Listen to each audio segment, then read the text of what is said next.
the new stuff. Yeah, I'd buy them, but I ain't got the money, mate, so I can't. If I wasn't such a pauper, I'd buy a lot more comics, but I'm a pauper, so I don't. We are grotesquely broke. Yeah. But the kids still took Pretty my broke. wife to New Orleans, so that makes me happy. Taking your wife to New Orleans? Yeah. I mean, she's basically being a babysitter down there, but... Oh, she's gone to New Orleans? Yeah. Oh, wait, you're not taking her to New Orleans. She's just gone her own, is she? The kids took her. Right, cool. So she's having fun at least. Yeah, that's the main thing, isn't it? She's having some fun down there, but she's doing a lot of babysitting down there. But at least she's down there. Yeah. I take you've not bought anything recently? Nah, we are grossly broke. Yeah. I mean, it's bad broke. Not quite obscenely broke, but pretty broke. And just not reached obscene levels of brokenness yet, no. And I might not be able to see my regular doctor now till February. Oh. Or a regular doctor. I'll just have to go up to see my oncologist. How are you doing? Not bad, mate. Not bad. Not bad. I don't know why we bother meeting up. We're so miserable when we do. Who's miserable? Me and Carl. Me and Carl are miserable. Miserable pair of bastards. Fuck your bloody ideas up. Let me get my other camera. We changed the name to better represent the miserableness of us. Miserable Weekly. Yeah. Good. Miserable Curmudgeons Weekly. Get under my camera stand. That'd probably be a better name. Oh dear. What have you been up to? Darren, bought anything new? Any new stacks or anything? I have.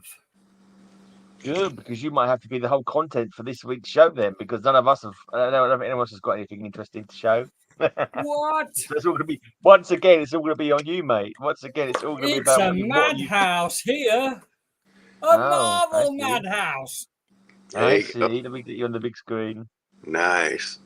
You don't need me for slingers this weekend, do you? I don't know really. I'm not sure. I mean, I've got Alistair this when I asked him if he was coming on or not. I didn't quite understand where he was getting with that. I don't think Darren wants to do it, but if you want to do it, you can do it. If I can get out of it, I will. But if you need me, I'll come for sure. What is that? What is this? I know what it is, but it's a reprint. What's it a reprint of? Well, if it's very much in the not Brand X type thing. That's issue 3 of another comic. Brand X. That's the cover of issue 3 and not Brand X. Is it not a reprint of another comic? It's not Brand X. It's issue 3 and not Brand X. It's black and white throughout. My amazing humour is wasted on you two, honestly. Wasted. Yeah. Earth 33 1/3. The motion. Yeah, I've got the original of that upstairs. What is the significance of Earth 33 1/3? It's a record player or something. Yeah, that was the old speed, wasn't it, on records? Yeah. Yeah. 33 1/3, 45, and 78. Yeah. Charlie America. Charlie America. That's not a parody of old Steve Rogers, is it? It's quite good art. The Origin of Shaw. Oh, no, Shaw. Marie Severin. Oh, hold on. I'm on my shitty camera. Let me change the setting. Yeah. That's Marie Severin art. Ladies, there you go. Oh, crap. It's not coming through. Oh, that's the wrong box. Oh, no, so, do you guys get my reference on my name there? I'm going to have to just reboot. Oh, no, the Enola Gay dropped the bomb on Japan. Be right back. Well, there you go. I didn't think it'd be that easy, but yeah. Yeah. Since I was going to make a New Orleans joke since my wife's in New Orleans. So I'm sure we Nola's wouldn't short for understand it. New Orleans. And then I just did a Nola gay, making a gay Oh, I joke get about you. myself. Right, Nola, yeah. So, you know, I told you, I thought I told you on I said about my podcast that I do. They were saying I did an American themed podcast. And it's saying that New Orleans or whatever, Louisiana is the worst state of America apparently for so many different metrics. Oh yeah, those ones down south there are so bad, so bad. I mean, how I learned to love the ball. A bit of Doctor Strangelove, Strangelove going on in the chat. I always thought Steven Spock was a bit of a Doctor Strangelove. I love the bomb. I suspected it.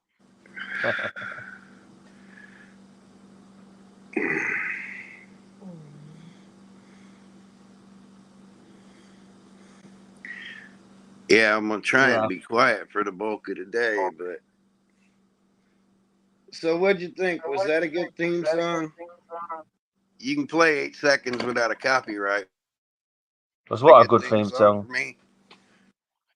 That video I sent along about Run DMC. Oh, you sent so many videos, mate. I can't bother to scroll up, so I don't always see what you put. So, well, there's a song called "You Talk Too Much, You Never Shut Up." Yeah, I just assumed that was written with you in mind. I assumed you knew the person who wrote it, and they did it for you. Yeah. Now you're quite free to talk on this stream because well, I've got bugger all to say really. Yeah. Yeah, so it's all on you, mate. It's all on you.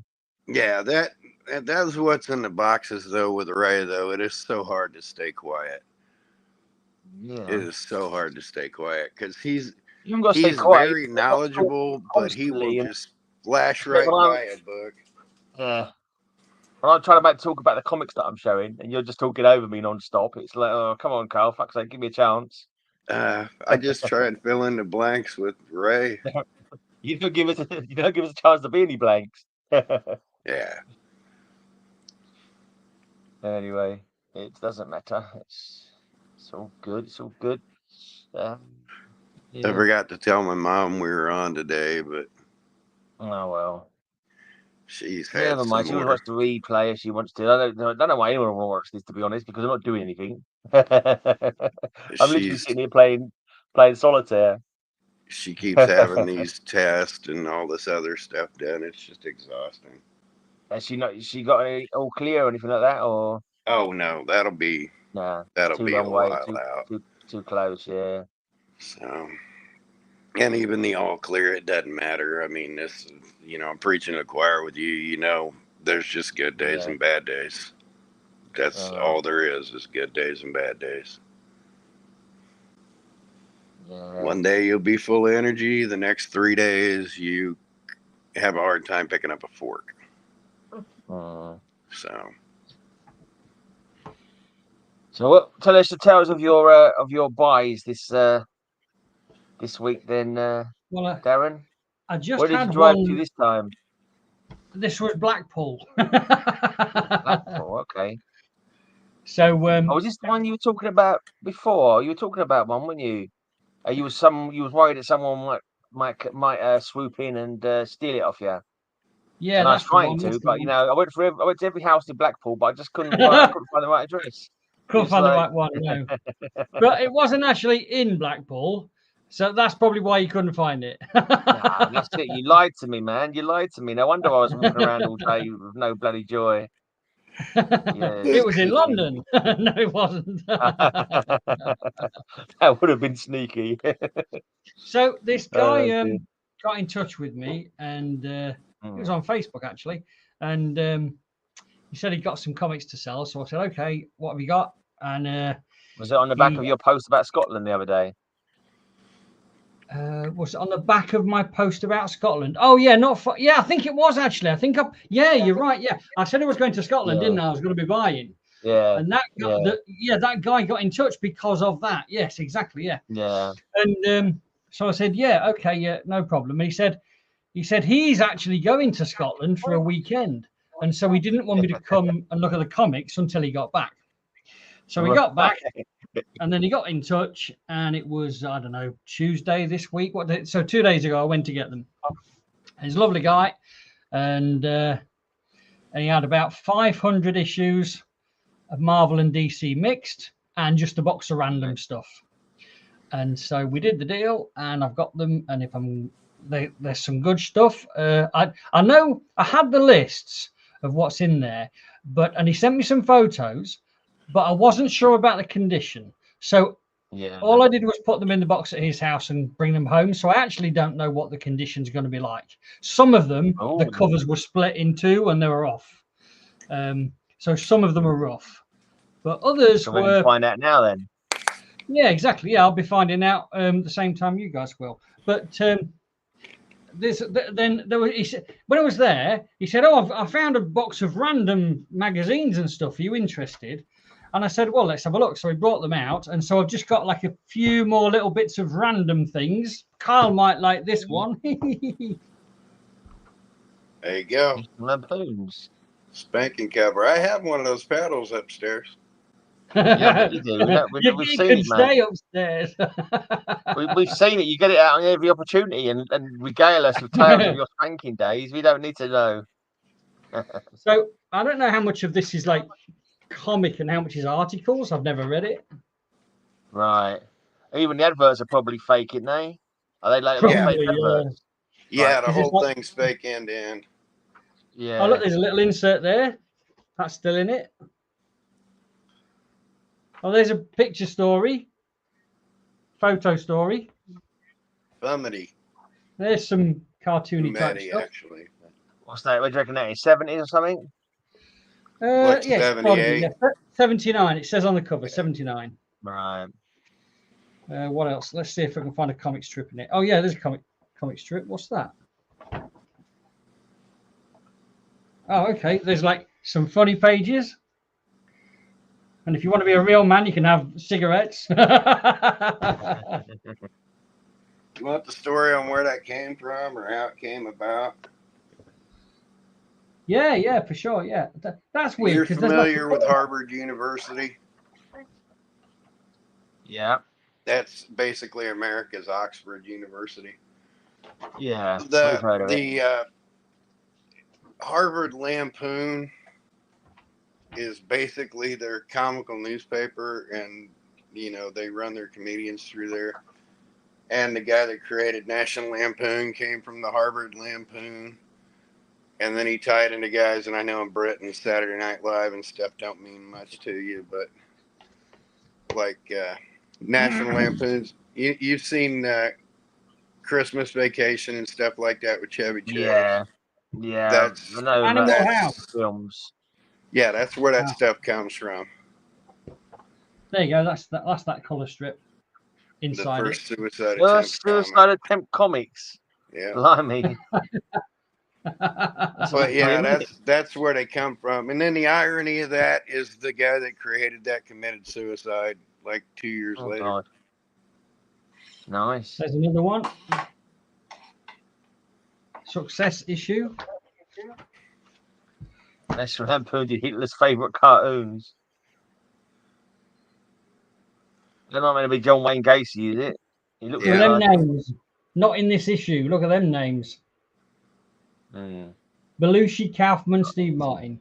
Some famous people. Not in this issue. I'd like that just because I talked about Andy Kaufman. But that's an American print and everything, right? There's no British pricing on them or anything. Yeah, I think these are. That's got $1.50 on there. Yeah, I mean, I love old Andy Kaufman memorabilia, but it'd have to be something special to get it shipped over. So that's those.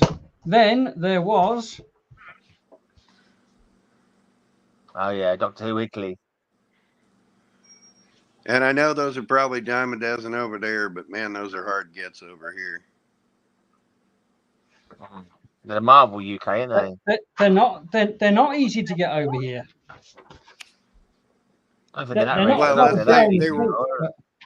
They were very popular over there. They were niche. Everything's getting hard because it's getting old. Yeah. Yeah.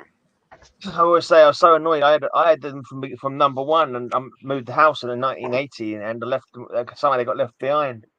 So well good about that to this day. I still remember the stories. They did one of the stories on the local recent Doctor Who episode, the Star Beast, that came from the Doctor Who Weekly.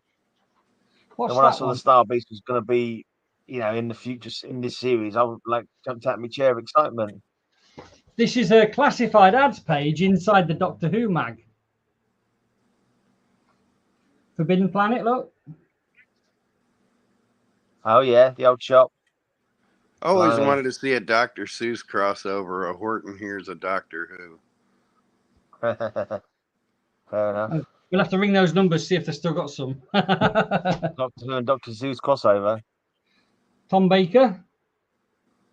The best Doctor, as he's known. Agreed. As That he's seems known to be with the people general who know the consensus. truth. Sorry? Tom Baker being the best seems to be the general consensus. Yeah. Well, I think that could be because of the age. We were kids, and that was absolutely must-watch TV when we were kids. That was our Doctor, wasn't it? So, we're biased. What Doctor was there when we were kids? Look at that. That is pigs in Star Trek. That's pigs in space. Isn't that the lot that Mark? Isn't that the lot that Mark got together? Did a video of recently. Yeah, He's sending it to the guy who was in the first one he showed, and then the Frantics.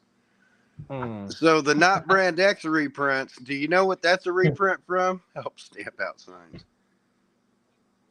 Do you know what that's a reprint from? What, that Frantic? No, I don't. Yeah. We have mentioned it before, I think. That's a reprint of Crazy. Yeah. Crazy magazine over here. It's cool art. But this is nice because it's real big pages. Are these the same size as Crazy pages? Well, it was a magazine, so if it's as long as that's in magazine size. Haha, what's this? Howard the Duck. That's a random thing, reprint issue. So right, that's my little. That was the random mags. Now I don't think I brought the box up, so give me a minute. I'll go and get the box. Talk amongst yourselves. I'll get you a box of Marvel and DC. Okie dokie. I can't put the garage door up all the way, so I only got it cracked, and the dog's going nuts trying to get to the neighborhood critters. I know. Get the door up all the way. If I put the door up all the way, the dog would run off. Oh, right, but you normally have it up. Oh, yeah, of course, you don't normally have the dog there, do you? Being silly. No. Yeah, of course. Nope, dog sitting. Dog sitting this week. Got the grandson coming out tomorrow. That's why if you need me Saturday, if he wants to be on the show, I'd be fine with that. He can help me pick out some comics. So just let me know if you need me. Because we need to do stuff together. So we'll throw some Frisbee. He'll just run the neighborhood for a little bit and let him play some video games. We'll cook, eat ice cream. The grandson or the dog now? Yeah, and the kid will playing with the dog. But I haven't seen him in months, so it's originally he was scheduled to go to New Orleans with everybody, but that didn't work out. Oh, okay. That kind of makes me sad because that's kind of a once in a lifetime experience, to get to go as a kid. And, but if he's got my wanderlust, if he wants to go to New Orleans, he can go. I was laughing with my wife this week because I haven't been back to New Orleans since my mercenary friend died. And, he died a couple of years after I got married. So we were making plans to go down there. But I've told the stories of, in North America, if you want to meet up with mercenaries, New Orleans is the place to do it. Okay. But I was laughing with her. Bear that in mind. I realized I've done so few trips that didn't involve mercenaries. Not even counting my military time. And, by mercenary, I do mean soldiers of fortune, federal agents. You know what I mean? Bad guys, wet works, whatever. But I have so little travel experience that doesn't involve guys like that. And I was laughing at it because it outnumbers like my family trips 5-1. Of course, I haven't been on a family trip since 2015, so I've sent my wife on numerous ones, so she didn't have to be bogged down with stuff here. But I can't physically take it. We don't have trips. Only trips I have is go see my dad in Southend every month. That's about it. It's hardly a trip. But I've peppered the globe. I mean, you put in military time too, but I've peppered the globe with mercenaries or MI agents. Speaking of working on your, you need to work on your cover version of "I've Been Everywhere." I've been everywhere. I've done everything. You need to work on your cover version of that, mate. And it's the dumbest stuff because what I do, I went to pubs and drank with mercenaries. That's basically what I did. It didn't matter where I was. I could have been right down the street here. What I do, drank, went to titty bars. Yeah, hardly seeing the world, is it? You can't see the world from inside of a bar. And because there's just you can sightsee for like a half a day, and if you're there for like a weekend, you got a half a day of sightseeing, and then 2.5 days of drinking and sitting in titty bars. You can't see the world from inside a stripper's cleavage. You can go around the world with a stripper, though. Yeah, she'll let you. But yeah, that's just the irony of it. That's why I was laughing with her. It's so. Speaking of peppering the world. Speaking of peppering the world, I was doing some cooking today, and you know them twisters for pepper and salt. I was putting some of that in a pot full of stew type casserole type stuff, doing this, and a bit got stuck. So I went to unstuck it, you go the other way. So I went the other way, top came off, the entire thing of pepper went in the stew. So I wasn't messing about. I've just got to eat it later, so it's going to be pretty spicy. Well, you just when it does that, you just take a big old scooper, big old spoon, and just take off the top of whatever went in that. Now, also, this guy had a few hardback annuals, which I have not had these before. I don't buy annuals. I'm glad Mark and Bill aren't on yet because I'm going to want dibs on some of these. You've had some annuals before. Yeah, I bought them as sort of like they also came in another collection. And to be honest, these also came in another collection. You were using them as box ends, weren't you, at one point? Box ends. Oh, no, those ones I did. I bought a massive collection of annuals only to be box ends, because there was nothing like super special in there, although there probably is, and I don't know it. But anyway, so I bought God Almighty. I went to the South Coast twice to get those annuals, so there was absolutely mountains of them. But anyway, these ones I bought for the shop.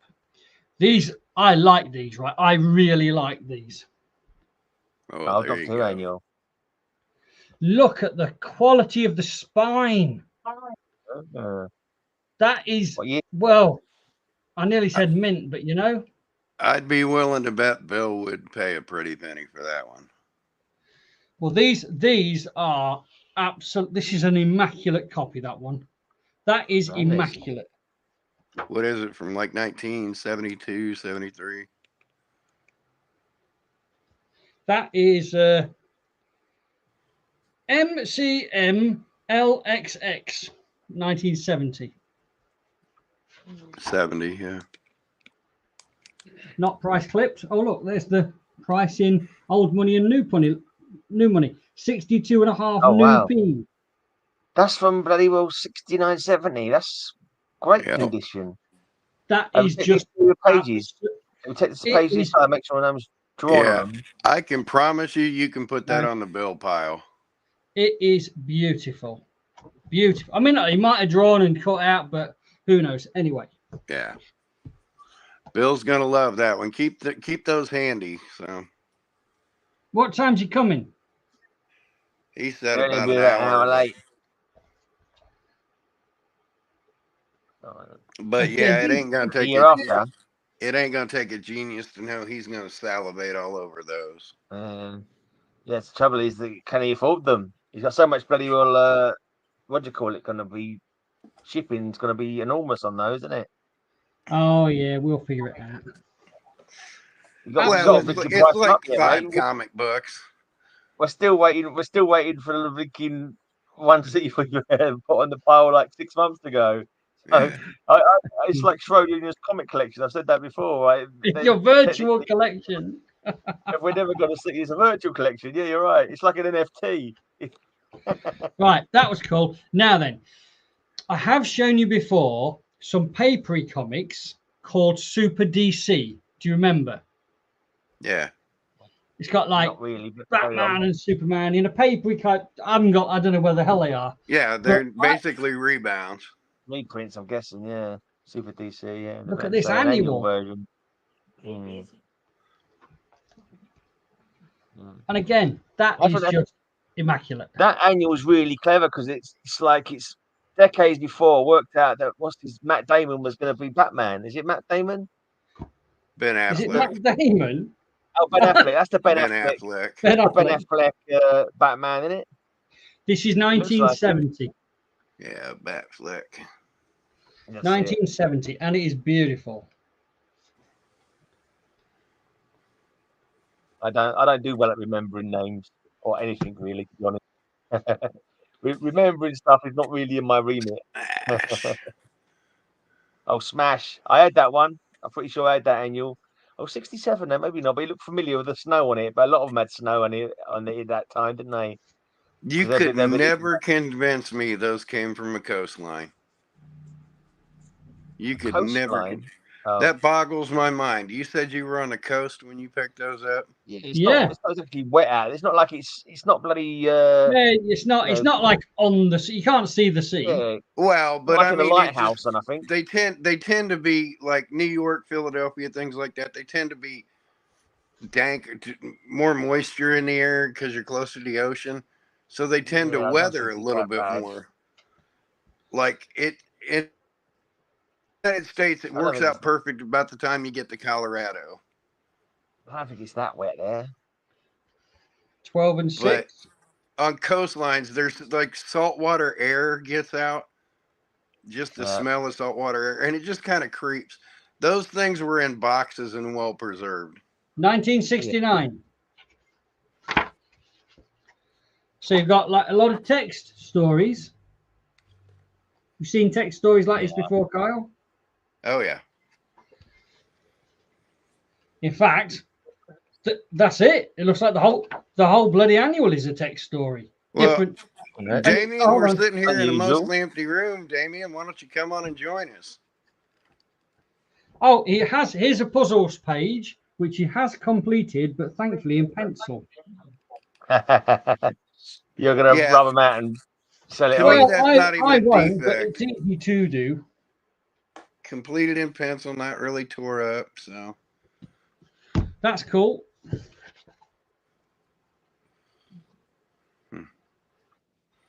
Superman Annual number really 1. Pop. They're absolutely immaculate. Oh, this must be later. 65p, 1972. Aha.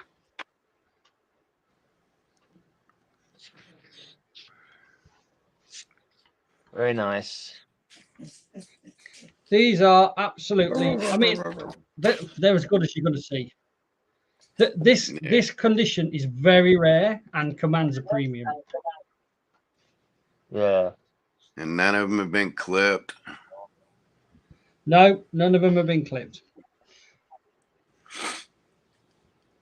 Okay. And I think that clipping, I found a story about that, and the clipping is, so there are multiple stories, and you've got to pick the one that you think's right. But the one that rings the truest with me is that these were sold at Christmas. Yep. And if they had not sold at Christmas, they clipped the price out to sell them cheaper at Easter and in the summer. Yeah. So that's why the price was clipped, because it was no longer valid. That makes the most sense to me of all the stories about the price clipping. Yeah. Well, that or like what we do with kids here, you know, I never give them a present with a price tag on it. Never. 1968 POW. featuring Spider-Man and Nick Fury. Is that still in the wrap? It's in a bag, yeah. This isn't the original bag. Okay. They would never have. Oh, I see what he's done here. Okay. He's given a cello wrap, didn't he? Shit, this is bad. This is bad. Because he has done it, but look, you can see the tape. You see the tape? Well, there you go. So he made his own done a good job cover. protecting the cover, but he's taped it. He's done a good job, but it's a bad job, if you like. Cellophane cover. Do you know? There's a good thing about tape. When tape is really old and really crap, it just falls off. It's left a little. It has left a bit of a gummy mark, but it's a discoloration. But that's actually, look, that's just coming off. Yeah, you can dab out a little resin. Well, Damien, I'm sorry today's so busy for you. Maybe one of these days, if you're free during one of our shows, love to have you on, even though, you know, we're on during work hours here in the States. There we go. Oh, that is just a crisp cover. I think for presentation, it's worth the trade-off. Look at the banging gloss on that cover. Shiny. It's got a slight, you would call it spine roll on a comic. Yeah. Where it's because it's been in a stack, probably it's just slightly moved. Yeah. That's trivial.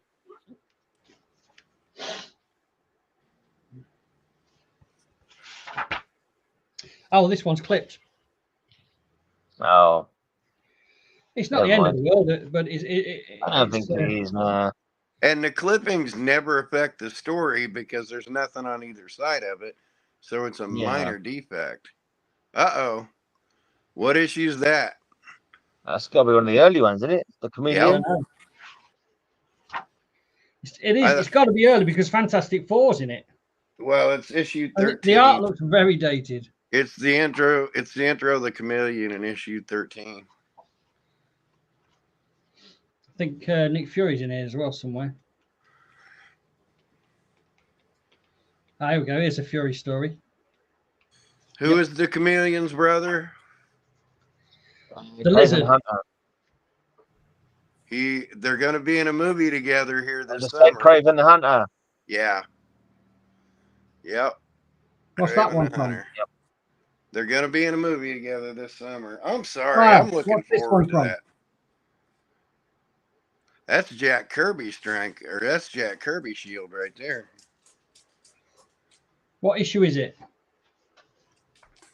Well, if it's Kirby, it's probably issue 150. Of what? Strange Tales. It's 1966. It says copyright 1967. So that would be when it's caught. Look at how purple that car is. That's really cool. Yeah, that'd be like Strange Tales 150. On the greedy side, I like to watch the world. That's magic. I love them. That was all the annuals. Yeah. And when he put them out, I was like, wow, just from the condition point of view. Shame about that tape, but it's not the end of the world. It's not sticky. It's just left a bit of gummy discoloration on. Not the end of the world.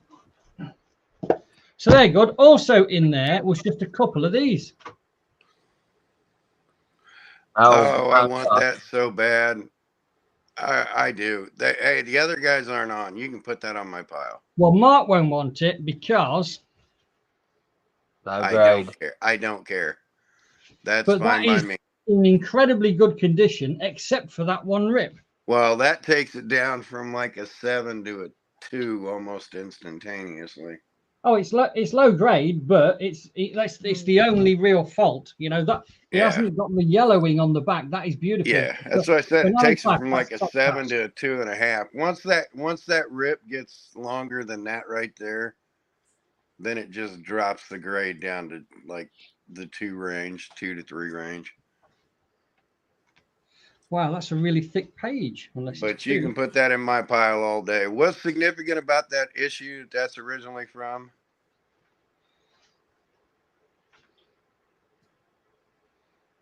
Chameleon? It's like Strange Tales 10 or 114. Or one, yeah, I'm blanking. No, it's pre-Doctor Strange, so it's like 107. That first page is printed on the back of the glossy cover. That right there on a technicality is the first X-Men crossover. It's only Iceman, but it's like the first Iceman crossover.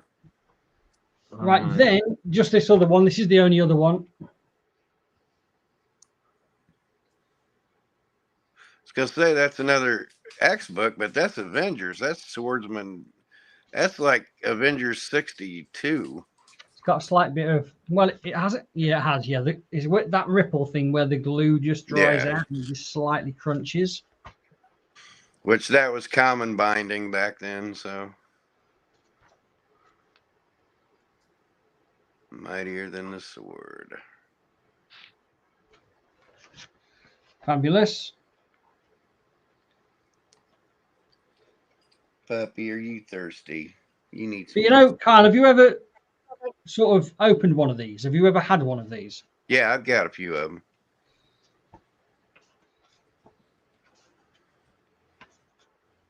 So actually, this one does reprint that full story there. That's the end of that story. Yeah.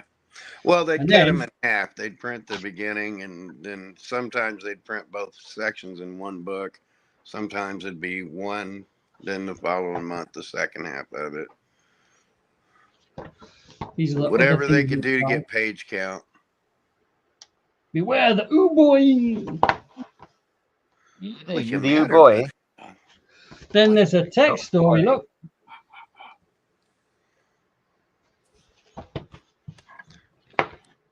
Dog wants to be on TV. Say hello, pretty girl. Dr. Droom defies the menace called Krug. Did you say Dr. Druid? Droom, Dr. Droom. Dr. Droom. What is the significance of Dr. Droom? It sounds like it could be from like a Marvel piss take.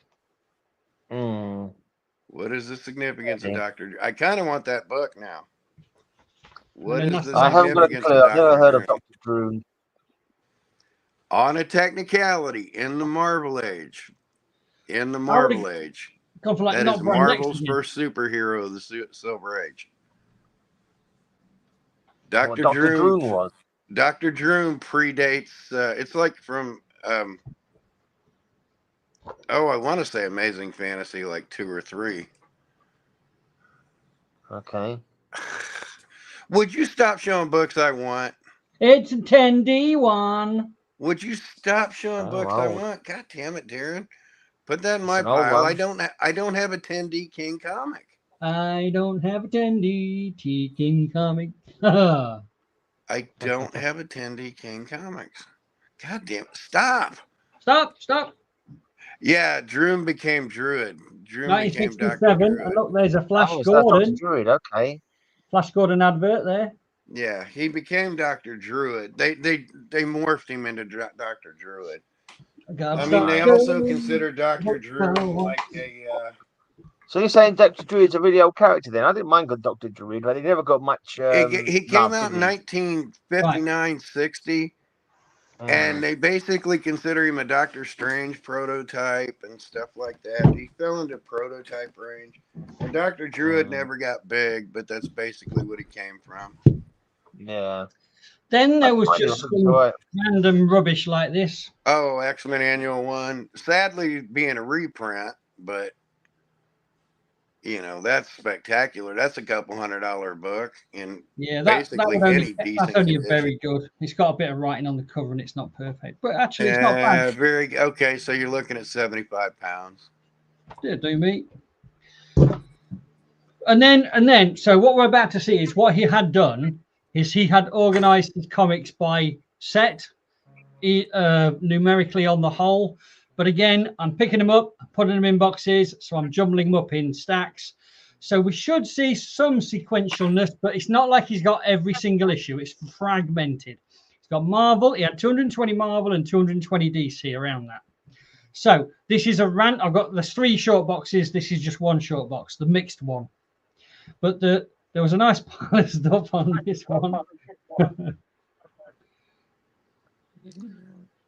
Damn you, Darren. Just start my pile right next to you. You don't want this.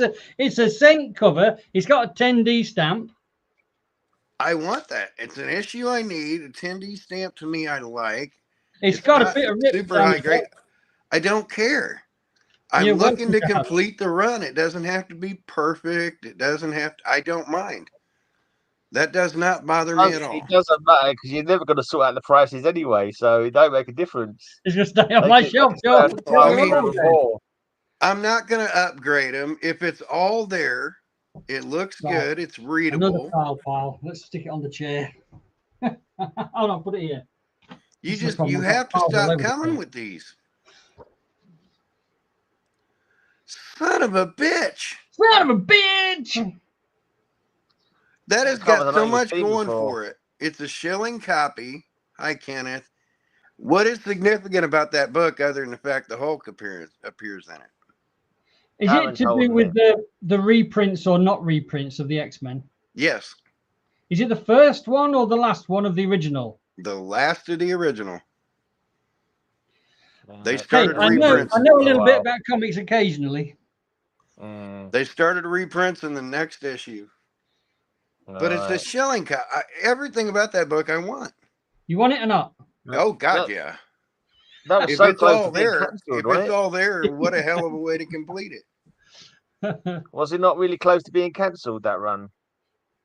And there you go. There's the first reprint issue. I need that too. That's in cents. It's all right by me. That's a square bound issue. There's a little bit of damage,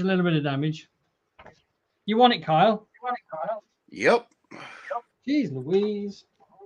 I mean, you're just filling in my run with things that aren't going to cost me an arm and a leg, and they look great. Oh, son of a bitch. Son of a bitch.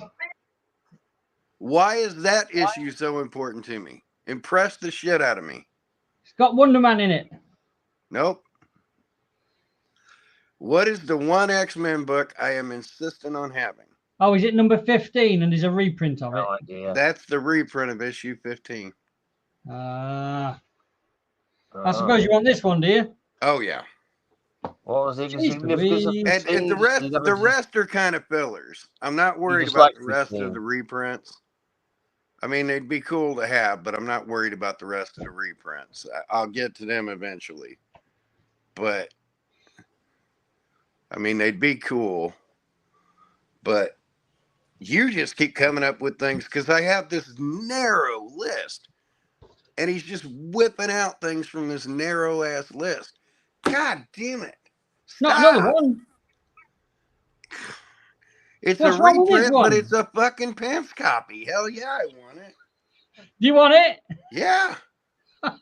Jeez, I'm going to have to hire like a jumbo jet. It's a reprint, but it's a pants copy of the reprint. If you'd stop showing pences, god damn it. Goddamn son of a bitch. You want it? Yeah. Oh, Who's that reprint's first appearance of? Well, it says at the bottom. It says the bottom. It's the mimic. I wouldn't know anyway. Stop throwing out pants covers. In the name of love. But the last one's the first appearance of Mimic, who goes on to become Morph. But you want this rubbish as well? Well, it's a pants. And I was so pleased to get these. I thought this will fill a nice hole on my shop. They're not going to make it to the shop. Well, you get nice stuff to go with them. So I you get the money for it. Because I mean, I have this I have narrowed my wish. I've said no to so many things I've wanted because I have this narrow vision. You know, these X-Men, the reprints, if they're pence or if they're issue 15. You know, I mean, that's, you know, I'd be salivating all over that, but don't need it. Have you got the Tiger Shark Submariner? I don't know what number it is. You'll see it's got a massive guy called Tiger Shark on the front. Issue 5. I've not had a good look through. What number is it? 55? Issue 5. It might be in the collection of the other stuff. You know, from the big auction I paid a lot of money for. Yeah, issue 5 is the first Tiger Shark. I love every one of those.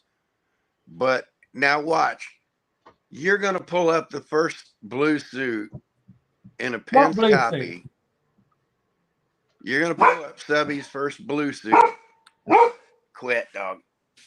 What You're blue going to pull up Subby's first blue suit. I think it's 72. Oh, I don't think so. In the chat today. This guy's runs are not really long, and they're not sequential. It's like, I don't know how long each run is, but it's not massive. Probably 20 issues, and he's only got 10 of them or something like that. I am. Hello, Ken Stoddard. I am loving every one of those. If you come up with issue 72 in a Pence, I want it.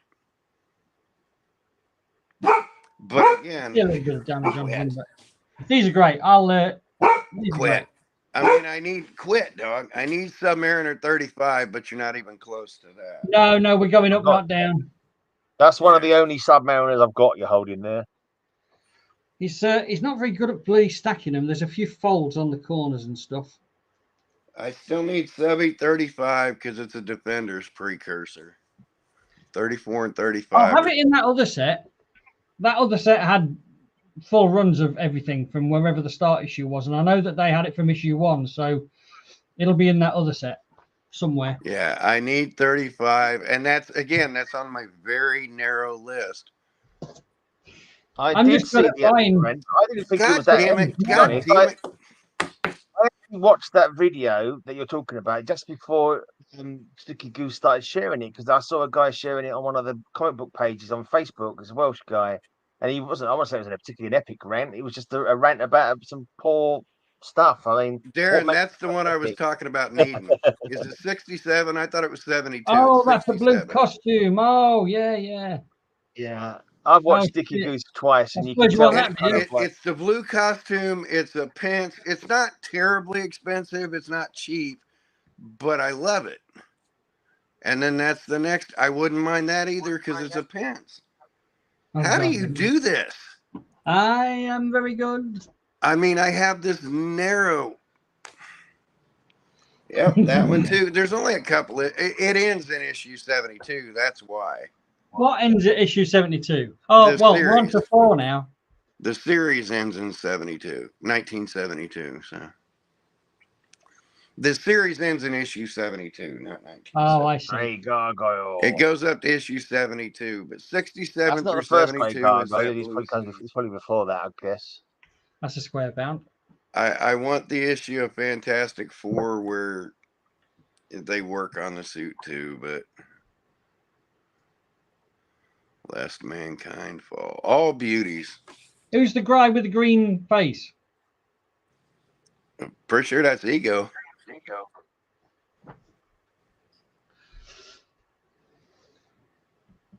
These are all right. These now. So what's Sticky Goose rant about? Sorry? What was it that Sticky Goose was ranting about? He didn't rant about nothing. He shared a video that a Welsh guy did. Basically, he had some bad service in a comic shop. I don't know what makes it epic rant. He was just telling about his poor experience from the guy who was running the shop. But I don't know what makes something epic. It was just a rant. But I don't know why. I think you put a word epic in front of something to make it sound more interesting, I suppose. Red be loving these. Look, there's a cool some guy with an attitude. That's all. In the shop. They didn't fuck around back then with covers. That's a bounce off the. If I saw that on a spinner rack, I'd be like, I'd have to have that comic. That is a full action cover, isn't it? Just nothing boring popping about that off cover. The paper. Yeah. See exactly. That one too, just popping off the paper. But you have to be a Thor fan to appreciate it. I had a bad review on Trustpilot. Did you? Yeah, some guy. I mean, look, at the end of the day, right, in life, you can please some of the people some of the time, but you'll never please all of the people all of the time. Who said it? It was in December when I was doing the sales, and it was right close to Christmas.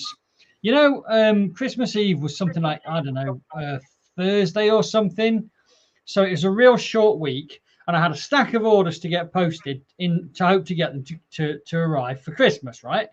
So it takes time. I was doing like 30 orders a day in that period. Yeah. And that's like one day to print the paperwork and pull the comics, one day to pack them up, and another day for something else. So it's like my time was booked, and I had to make a cutoff somewhere. So I made a cutoff, and this guy's order was the very next one. So he was going to be the guy who was the first of the guys who wasn't going to get done before Christmas. Now I didn't do anything. I took a holiday over Christmas. I wasn't working. You hadn't promised nothing, had you? You hadn't promised delivery before Christmas. No, hadn't promised anything, not at all. And so basically, I was going to take the Christmas off completely, get back to work with everybody else on like the 2nd or 3rd of January.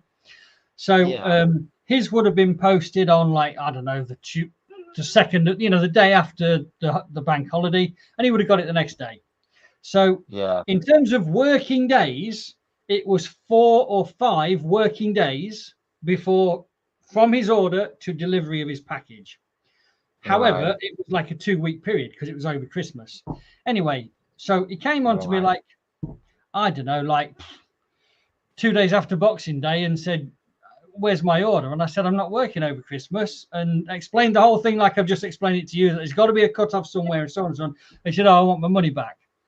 I said, really? I said, I've never had an order cancelled because of this kind of reason before. I said, let me just remind you, it's 4 working days. You're at 66% off, plus another 10 off for whatever. You're getting a crazy bargain, and you don't want these comics because you've got to wait a little bit longer because of Christmas. Yeah. So I was like, fair dues, have your money back then. But he was like, leaving some shitty comment about me being sarcastic and everything about it. I was just, again, when you write an email, you try and be pleasant, try and be humorous, but he took everything the wrong way. Yeah. So at the end of the day, no problem. So I banned him from the shop. So your paraphrase there, you can make some of the people happy all the time, all the people happy some of the time, but you can't make everybody happy all the time. Who said it? Impossible. Oh, I don't know who said it. I've heard the phrase, but I don't know who was the first one to. If I had a key and a kite handy, it'd be a clue. A key and a kite? Yes, that dopey bloody. Was it Jefferson? No. It was the one who put a key on the end of a kite and tried to test that electricity. It's one of the geezers who signed the Declaration of Independence, but don't quote me on it. Jefferson. One of them crazy Yanks. He didn't sign the Declaration of Independence because he was too busy being a statesman with Britain and France. Right. I don't remember. He invented the bifocals. He invented the modern catheter. He invented. I don't personally think that the sexuality of a pair of spectacles makes any difference. Yeah. Benjamin Franklin. That was him. One of them guys. Hercules. It's annoying because I've seen like plenty of stories of him in it, like in comic books as well. But yeah. There's a 10p sticker on this. And it's over the top of, you see the circle of a price stamp. Yeah. If I didn't have that, I'd pounce all over that, but I've got it. So. It's nice. I don't think I've had that one before. Oh, look at this. What I've just noticed on the back cover. This shit happens. I mean, at the end of the day, they're worth it. The price I paid. They're my pile then. What number was it? Annual number 1. That's still, to me, probably a very good. Yeah, because the cutaway doesn't affect anything in the story. It's just ads on the back page. I'll make a note, obviously, on a sticker and tell people that that's what. Well, I am so much happier that you've now gone away from things I have in this really narrow field. We'll be going back again shortly. What I don't understand is how someone can leave a blinking thing on Trustpilot when they never actually used your service in the end. How can they be allowed to? Well, he actually had four previous orders, so really, yeah, and that's why I can't understand the guy. I mean, he was doing. Look, I sell comics and I do really good customer service, and for whatever reason, it pissed him off. I was trying to console him, calm him down, and be funny and humorous, and he took it as sarcasm and just left the shitty review. But anyway, like I said. You know what can be said about this run of Iron Man? It's I'll tell you what can be said. It's cheap to buy early Marvel in terms of a run. I would recommend anyone to buy the set of Iron Man if they wanted to choose one to collect from a number one. I'd say Iron Man because it's good value for money. They're not bad, but they're not great. But it's just a really good run. Yeah, they're just good. It has a couple of exceptional issues, but it's just a consistently good run. It's not fantastic, but they're good. Are you coming up with 55? Get the fuck out of here if you're coming up with 55. No, what happens in 55? Thanos and Drax. You ding dong. What's Logan number 6? Is that first Thanos or not? Just an appearance? That's just his first solo. Ah, so the first appearance is actually number 55. Yeah. And worth $1,000. No. Yeah. Yeah, so you can't collect that ring cheaply then, can you? You got that. I mean, that has two major MCU first appearances in it, so. I've been lied to. You told me you could get those cheap. You can't. 54. That's 54. Who said you get something cheap? Oh, the Iron Man. Yeah, you can't get 55. You could get them. You could pick up the whole run cheaply. So get the fuck out of here. It's a pin. I'm gonna have to leave you a bad review on TripAdvisor now, Darren, for your misleading comments. There's me. There's me. I've got a whole run of Iron Man apart from 55, and you've priced me out of the blinking market. Are you ready for a good bollocking, Darren? Darren, put that fucking book down. Quit touching the edge. Put that in a wrapper right now. The mice have nibbled it. Oh no! Look at the mice. Oh my God! The mice have nibbled the book. That's on my want list, but only mildly. But that's still a couple $100. In that condition, I'll give you 5 bob and a pickled egg for it. A pickled egg would have done it. It'd give me some jelly deals as well. Yeah. I mean, if you're selling that for less than 50, you can put that on my pile. But it's hard to know what to sell it for till I've checked out the prices because if you check it out and it's less than 50, put it on my pile. I can't do it for less than 50. That's what I'm saying. That's probably still a couple $100. The thing is, Kyle, let me tell you, right? So let me tell you a little trick about money and comics, if you didn't know it already, because you probably do. But when it comes to low grade issues, there's a way to get the best money for them, and the way is to take them to an auction house, a bricks and mortar auction house who does online sales, because a lot of the people don't look at the photos necessarily. You know, the auction house is a bit of a scam, I don't like auction houses for this reason. Yeah. They would deliberately mislead the buyer if there's damage. Yeah. So if that went in a lot of like 100 Iron Man and someone's rubbing their hands together, but they might take the photo like this. Okay. Yeah, you showed that before, didn't you? The nice damage.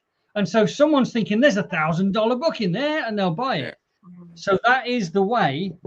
If you've got some low-grade books, send them to an auction. And I tell you what, we've talked about Sheffield Auction House on this channel before because I went there to have a look at some comics. And they are the auction that I think is probably the shittiest one when it comes to comics and misleading the customers online because their photos are just not representative of what is in the collection. Yeah. So that's so for that reason, Kyle, I can get a decent price for that book. Yeah. I've got to pay them 20%.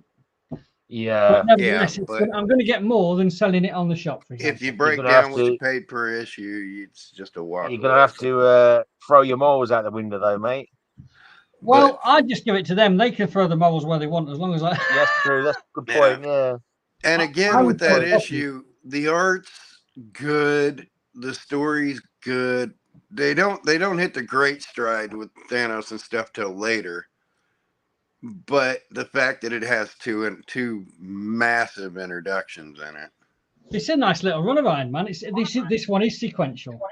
Yeah. That's good. Yeah, I do like Iron Man, but I'm kind of obviously I can't really give him comp, but I'm trying to get to that 100 to 250 or something like that. I can't There's remember a now what my Iron pain Man in the rank is. ass issue to get when you're trying to complete the Squadron Supremes / Squadron Sinister, the previous one. These are pretty nice. You know, he hasn't taken very much care of the corners. You know, so there's a couple of corner folds and stuff, but these are pretty nice.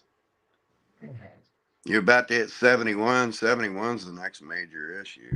What's the 71? Origin, Retail, Starlin Art, stuff like that. I think this is the last one he had. And look, another bloody corner fold. My Iron Man one is 100 to 332. I still need to get 150 again. I think I got 149 again, but I need That's the end. 149 and 150 are my favorite. We're out of Iron Man. That's good. I don't have to add any more to my stack. Iron Man 128 or 129, the drunk issue. Have you got that one, Gray? Oh yeah, 129, did you? 128. No, I haven't got it. But that's a pricey. Well, it's not mega pricey, but it's 128 pricey. It's a classic cover. Oh, is that whole story run is amazing. Is that the drunken alcoholic one? Yeah. Yeah, the demon in the bottle. Yeah. I need that one as well. But yeah, no, I haven't got that one. That is a truly iconic run.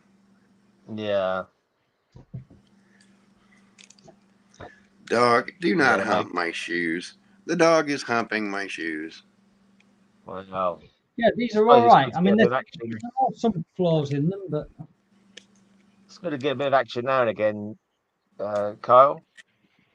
Huh? Yeah. She's like laying on my shoes, like snuggling my shoes. Well, Poppy is on my lap as always. Poppy's just sitting there on my lap. She sleeps with me the whole night long. My cat keeps peeing in my slippers. I have to stack my slippers because my cat tries to own me and pees in my slippers. Is there anything exciting around this number range in Daredevil? What number are you at? You're in the 70s, aren't you? 92 at the minute. Well, there's your Black Widow pickup, but again, there's no value jump. 105, Moondragon. Madam McEvil becomes Moondragon. I would be amazed if it goes that far. It looks like this is might be a 2 or 3 years worth of collecting, I guess. I mean, there's good issues, but you don't hit big money books in Daredevil till 131. Oh yeah, Bullseye, yeah. Bullseye. 131, 148, 131, 148, and the whole Miller run. Other than that, those can be had for like nothing. They should be worth 10 to 20 bucks a piece in any condition, but you'll be lucky to get 10, 20 bucks out of them for good condition. Oh, this is easy to get that money in England, Kyle. I just post me Daredevil numbers just in case. Yeah. America's a different market, totally. Is this your Daredevil or Iron Man needs? Has to be Daredevil numbers.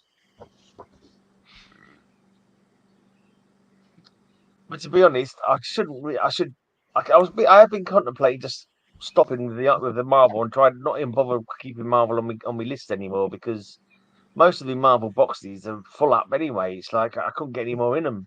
So it's like, I should really just more boxes required. Angar the Screamer, who's actually made an appearance in the MCU.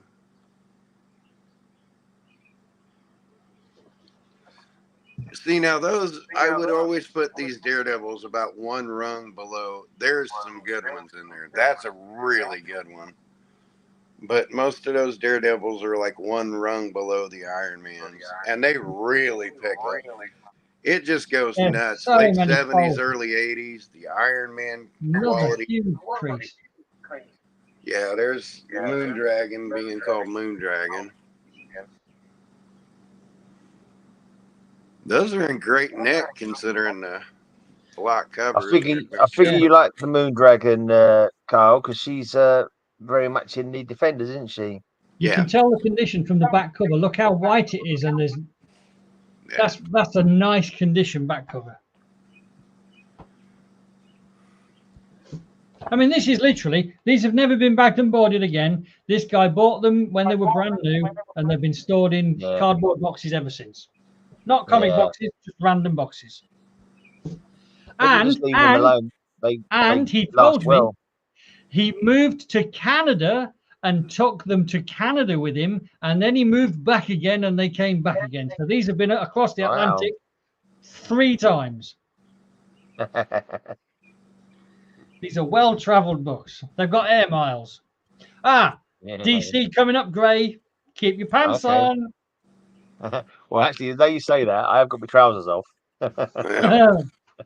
Well, I am wearing my pants. If we're getting into DC, that's a good time for me to pee and go make sure the dog gets some water and she pees. I've got that wanted run. I've got that one. I've got that. I've got the whole one of that now, I think. That was in Greyman condition, look. Yeah, I thought he looked a bit loose. I love you know I've got standards, just not very high ones. Yeah, I've got that full run. But there are other DC specials though. Like there's that DC special line is a bit confusing. Oh, yeah, that's a DC special. That's not wanted, is it? No, it is. Some of them are. Oh no, it is wanted. Yeah, that one is the ones that is in. Some of them are DC special wanted. Then there's a wanted one that's in a different DC special line as well, with different comics in there. So you'd have to look inside for the volume number or something, I think. But what number's that? Number 2. That's of the little mini series they had, I think. Oh, is it? Oh no, is that number 2 or number 7? Yes, number 2. There was like a 4 issue set in about. This is about 1975 or something. Okay, cool. Yeah, right. Not currently after them, I don't think. Oh, Strange Adventures. That's number 235. Number's that? 235. That might be on my rank. I'm collecting the Adam Strange reprint run from that, and that could be one of them. These are nice grade though, Gray. These are not going to be cheap. No, it won't be too cheap. But then, so look, might be affordable though. 235. Well, I need 235. Bang it on me pile. I'll stick it there. You can always say no once I've priced it. Exactly. That's what I'm saying. That's what I'm thinking. 240, 240. I've got that one. All right. Oh, here's a good one. Hold on. Well, a cool one. Oh, Creeper. Yeah, I wouldn't mind getting that one at some point. Actually, is it in good condition? No, it's a Greyman condition. That one. Oh yeah, put it in me stack then, and we'll look at the price of that. I wouldn't mind collecting that Creeper one at some point. Captain Action. That's cool. Number 5. That was a toy line. That was Captain Action was a toy line. Was it? I did wonder. Hey, what's the theme of cover slings? What's cover slings? One of the Captain Action comics, it might have been that one, was used in an issue of Monty Python. They changed the trade dress and they used it in Monty Python episode.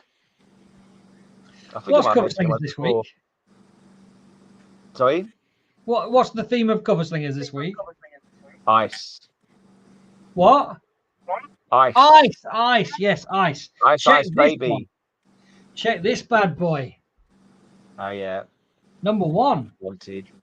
Yeah, I've got that full run there. They're all reprints, but they're good fun.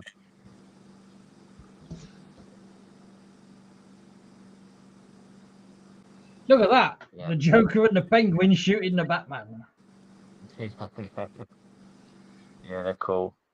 For some bizarre reason, he's got the whole. I don't know how many is in this wanted run, Gray. That DC wanted run. I have to look at me thing. Probably about 8. 12 or something. Oh, and it's not very long then.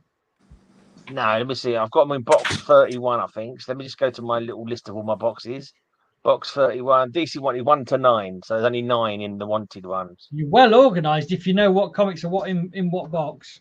No, I just that one happened to be in that one because I don't put it this way. No way do I remember all of them.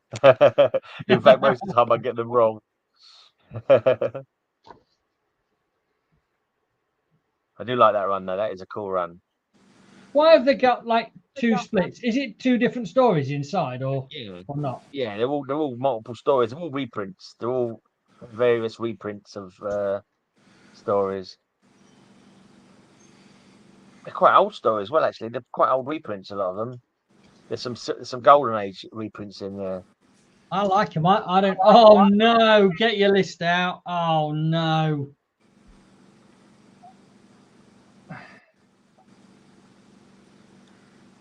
Why is that? Because I can see what's coming next. All right. You know, I thought it was a perfectly reasonable rent. Oh, Lois, I've got that one. That's Let's just answer this guy's question. I didn't mention it before, but I think, yeah, it was. I don't know what makes it epic, but it was a reasonable rant, and the guy's point was perfectly valid.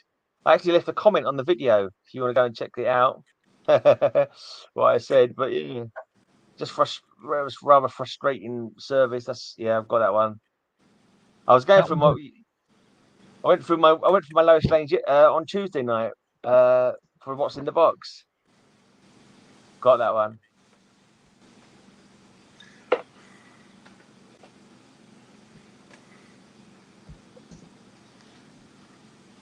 Yeah. Yeah, these all look quite familiar. Yeah, I've got. So far, I've got all these ones. Did someone use that on trees? Yes, I did. And Matilda was like, "That's not a tree." I was like, "Fucking hell, Matilda! Jesus Christ, give a break! Give me a break! That's the bloody best tree cover on the whole freaking contest." Oh, what's this?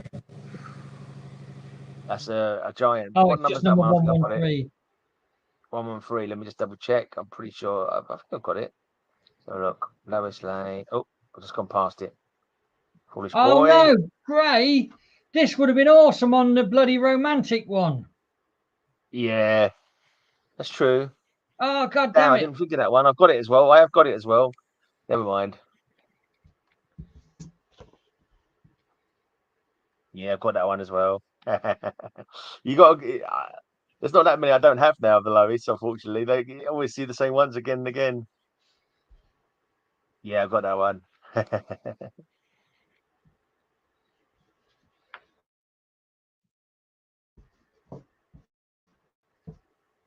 Oh, you frozen? The guy was laughing, and Jimmy Olsen, as he told me about his collection, about how why has he even bought them? He said, but he did when he was a kid. You got some Jimmy Olsen as well, you say? Yeah. Awesome. Might need something. Yeah, I've got that one. Got that one. You got me all excited for some ones I haven't got. Have you got all the later ones? No, there's a few later ones that I want. There was a guy as well, Ken. Another guy on YouTube in America did a rant about getting banned from 2 shops because of the way he was behaving in the shop trying to make videos. Yeah, that's that Sticky Goose guy that he was talking about earlier on. That's I don't know. I've kind of channel he's taken off really highly, but earlier on Sleepy Reader says he doesn't really watch his channel. I've watched him a couple of times, but he does seem like he's just looking for controversy to so he can make nice oh, what's that number of that one, mate? 121. Oh, I think I might need that one. My opinion is if you get banned from 2 comic shops within a couple of months, the problem is with you, not with the comic shop. Yeah, I'd say that as well. Yeah, I need that one, mate. Put that one on my pile. We'll see how much it comes. We've found a grey man. Would you believe it? Woo! Yeah. You got 122? No. That is 122. That's 122, is it? That's 122, yeah. That's weird because I'm sure I've got 122. Put it on my pile a second. I'm going to check my list. I'm sure. Do you remember me showing this one on Tuesday night, Kyle? Those last 2, no, I don't remember seeing them. I don't remember seeing now. Yeah. That's like a bondage cover, isn't it? Take to some I'm sure because that girl's name's Melba, and I remember picking a comic up thinking, "Oh, there's Melba tied up on the ground," and I thought it was that one, but I'll have to double check that. I've definitely got that one.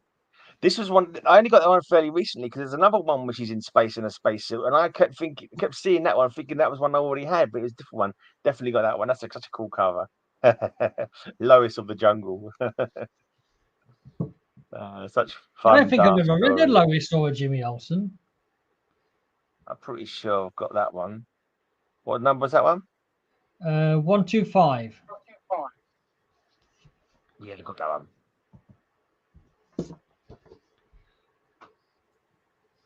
One, Got two, that one. 6.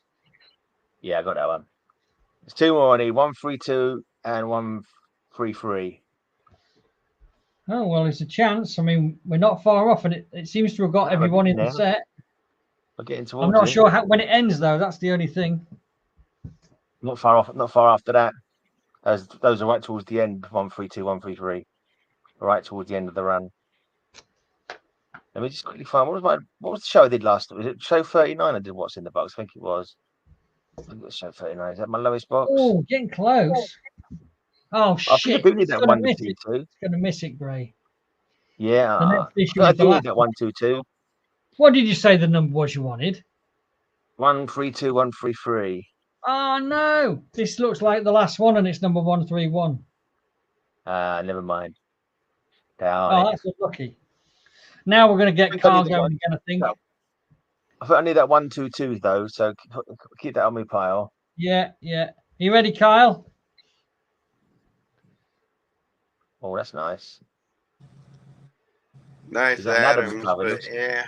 I thought it was. I have no DC ones left in my. Those are gorgeous though. You get some money out of those. Yeah.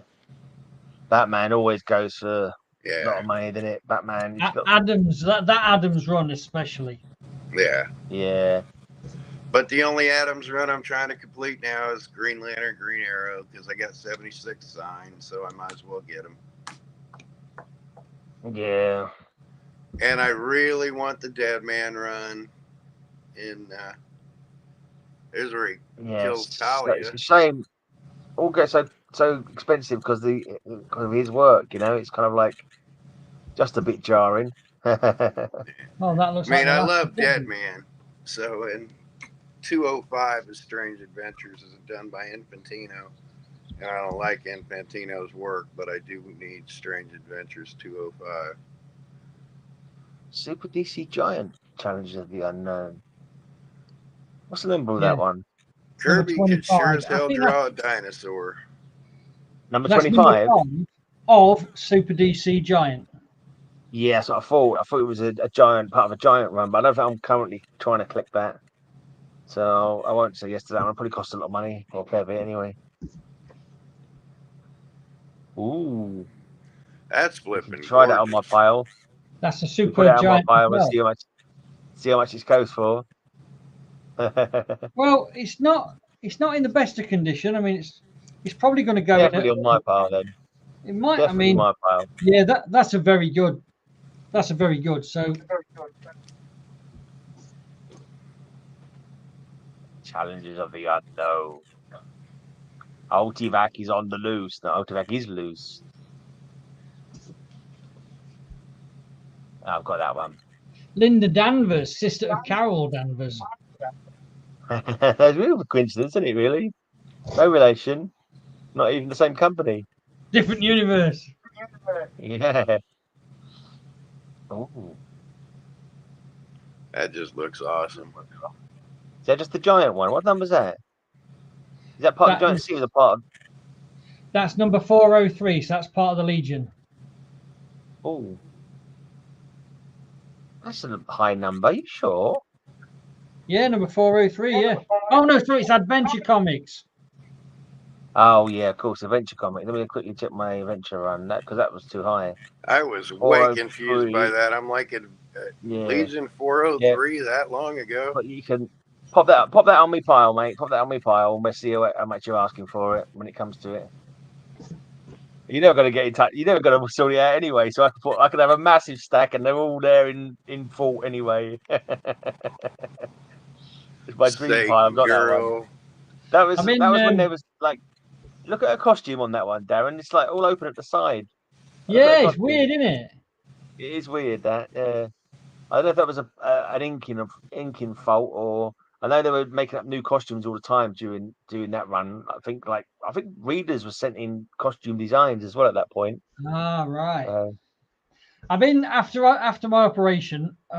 I was fully recovered. I've been doing a lot of gardening lately to try and regain a bit of fitness and to not sit down. So I'm trying not to sit down as much as possible. Which is, I'm feeling fine, but I don't want to aggravate anything. So I'm nearly done with the gardening. And when I'm done with the gardening, and I know I've said it 1,000 times before, probably the next thing is going to be your guys' piles. I did get one of the things I wanted to do to start your piles was I needed to get this room that I'm in empty of every comic except for your piles. And that has been done. So that is a precursor which has been done.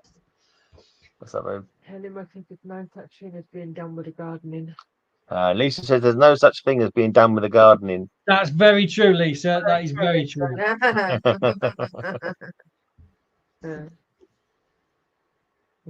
I just watered my dad's almost done with the gardening.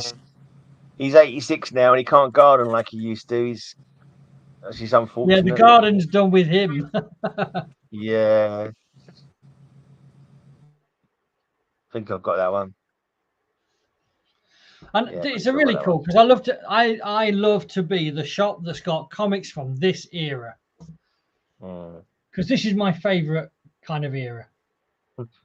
That villain's just straight up stealing a building. Yeah, I love that kind of craziness. I've definitely got that one though. Yeah, I've got that one. That was harsh. That one. She's getting dragged off by the hair. By the hair, yeah. I know. What's such a thing as women's lib on that one? Blimey. Oh, big 100-page giant. Is that adventure? What number's that? 416. 416. Adventure 416. Adventure. Oh, hold on a minute. Didn't we have someone talk about a couple like this on What's in the Box or something, where they said name all the characters? That's right. Yeah. Is that a wraparound? No, it was on the quiz when we had the quiz. But was that a wraparound though? Yeah. That's right. Yeah. Mark had it. It was on the quiz, wasn't it? Mark did it. Yeah. Yeah. I think Mark did it. Oh, that's cool. He's got a lot of adventure comics, hasn't he? Yeah, I think I've got that one. What number's that one? That was 417. I need that one. Holy cow. This is a cool cover. Yeah, I've got that one. The dragon. Yeah, he's melting the tarmac. She's saying something about the tarmac being melted or something. Oh my god, that is racist as hell. Look at this has got like an Asian sign in the background. It's not the greatest colouring, is it? It's not the greatest colouring. It does look a little comedy like wrong, doesn't it? Yeah. That is totally deliberate. Yeah. Well, and back then that's what that was just the way it was back then. Oh, Bill's okay. He said he was going to be here a half hour ago. Oh yeah. Yeah, I think I showed that one recently. The ghost of a man. Something like that. The costume of a man. Visibility. What do we have? Something like we had. And again, I was trying to finesse it, and Matilda was having none of it. I think I can't remember now. She was being her usual charitable self. Apparently, that one's meant to look like a knob. That. I suppose it does if you really squint. Yeah, if you really want it to look like a knob. But Colin, I think Carl was the one who says that they did that on purpose or something. Well, I think I might have seen it on an article somewhere. Someone saying it looks very dubious. What number's that one? 421.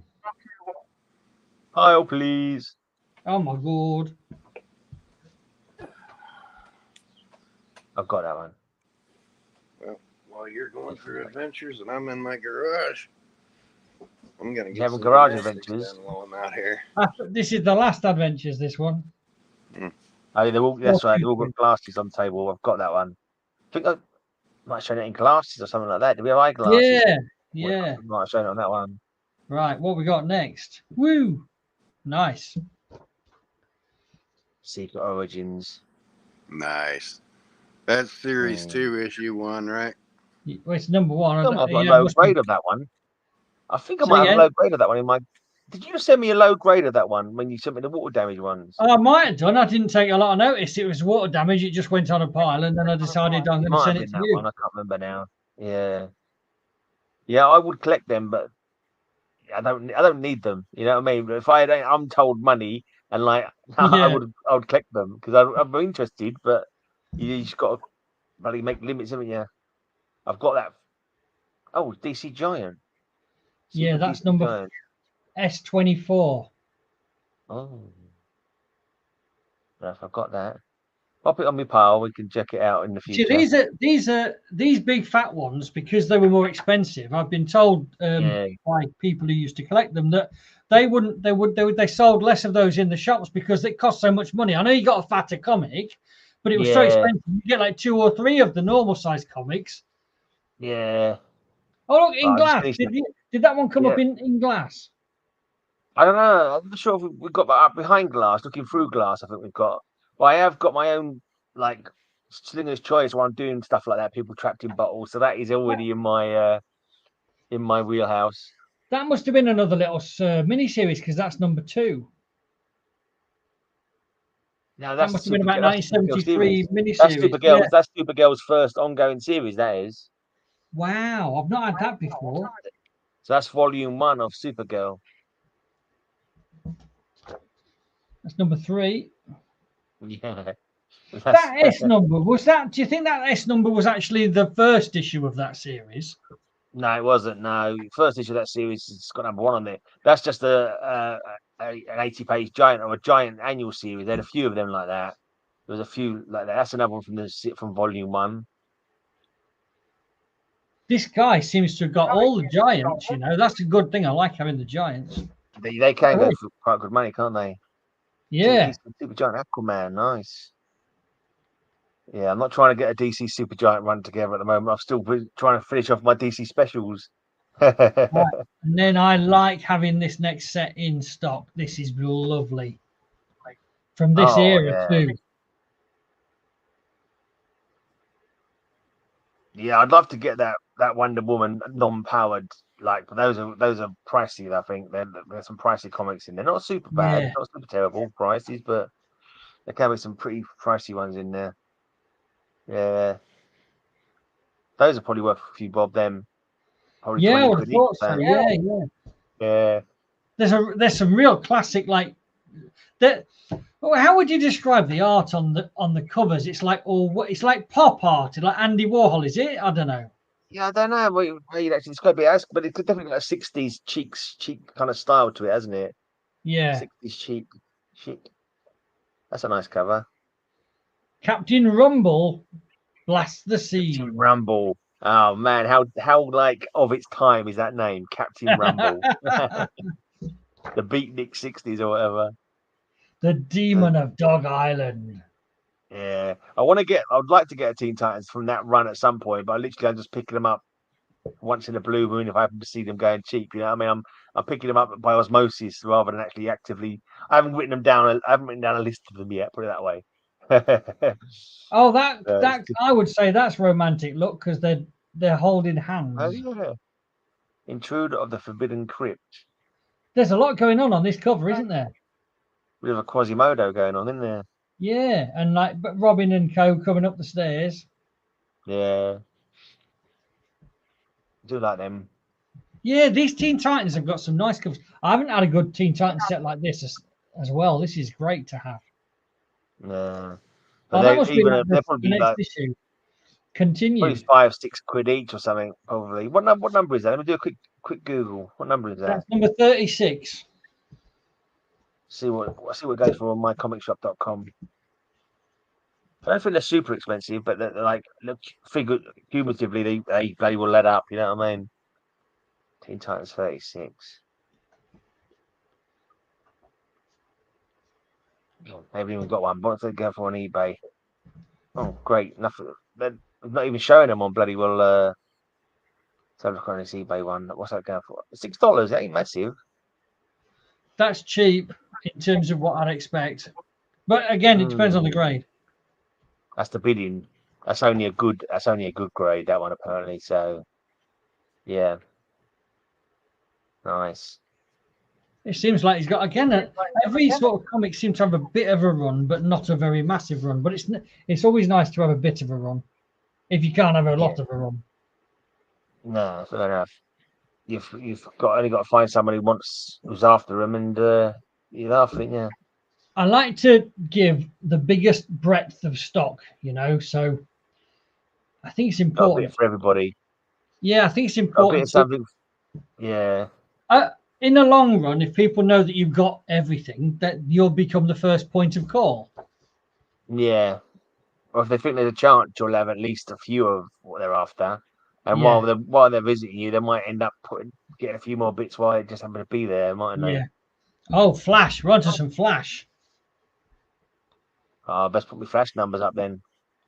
187. I'm getting close on my Flash run. I think most of the ones I need so my Flash run, I'm trying to get from 150 to the end of that run. Well, that's a big target. It is, but this is all how many I've got left to complete that. So it's not a huge amount left to go. It didn't come up on screen. Is it come up yet? Yeah, it didn't come. Oh, there it is. Right. Well, that was a mad couple of minutes. I put the dog in to give her some water and to let her cool off, so I could open up the garage, get some domestics done, get my bin out to the curb. Oh shit! You need this one, Gray. What number is it? 196. Yeah, I need that one. It's a giant. Yeah, it'll be a few bob then. My neighbor's cat's showing up at my back door. Oh. And what's that on the cat? They ain't chased the cat, is it? Shit. You need this one, Gray. Go away. 205. 205, yeah, I need that one. These are like reprints, don't they? They're like quite. Yeah, they're fatties. Yeah, super giant ones. Yeah, 64. There'll be a few reprints. Pages. That one I've got. That one I'll be sharing when churches come up on the cover slingers.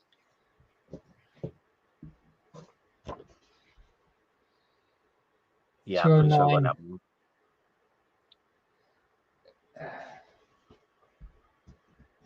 Captain Boomerang, that was. Took me a while to remember. That one I showed cover slingers when I did all Abraham Lincoln covers. Oh, yeah, the leaders. What was it? Choice. Heads of State. Slinger's Choice. Yeah, no, it was Slinger's Choice. I did it for Slinger's Choice before we did the Heads of State week. Oh, shit, we had Ray, you need this one. Do I need that one? What number's that? 212. 21. Yeah, need that one. Yeah, definitely. Oh, shit, man. And you need the next one as well. You've got all the ones I want. Oh, this is a disaster. Why is that? You ain't got them to sell in your shop now. No. I mean, I'm delighted that you want them, but the problem is that they're probably a touch on the high grade side, and and you need this one. 214. Bloody hell. Yeah, these are big ones as well, aren't they? That's probably why I've not had any luck of finding them in the wild, because they're all giants. Yeah. This one at least has got this on the bottom spine, so that's going to. That's a piece of rubbish, that is, mate. You might as well just give that to me. I'll wipe my ass with it and send it to you. Oh dear. That doesn't look familiar either. What number's that? That's 216, but your list says you've got it. Okay, so maybe that's in my to read pile. I've got a few at home. I'm not read yet. Last one in the box. 221. 221. Good. I don't need that one. Well, that's a pretty big issue, though. Why? What was in that one? That's where Green Lantern, Green Arrow picked back up. All right. What Neil Adams. Story. All right. I kind of need that, but I'm not going to make a big deal out of it.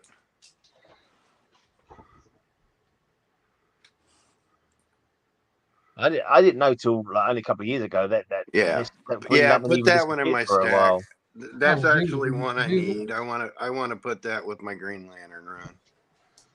Oh, I can't get up. I'm stiff from gardening. Are you growing veg or anything? No, flowers. Just flowers, yeah?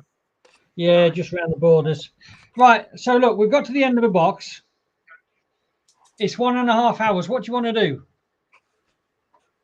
You want another box, or you want to stop, or what? Yeah, let's carry on for a bit longer. Do you know, when I came upstairs, this box was rammed full, and there was even some extras. Look what you two have done to the box. There you go. That's what you call good business, well, mate. Steve, but he's got this enormous. He's got more on that one list of flash he needs than pretty much the books I need, and somehow you found like 8 books that are actually on my want list. Yeah, it's surprising. You managed to find one that actually needed. Today.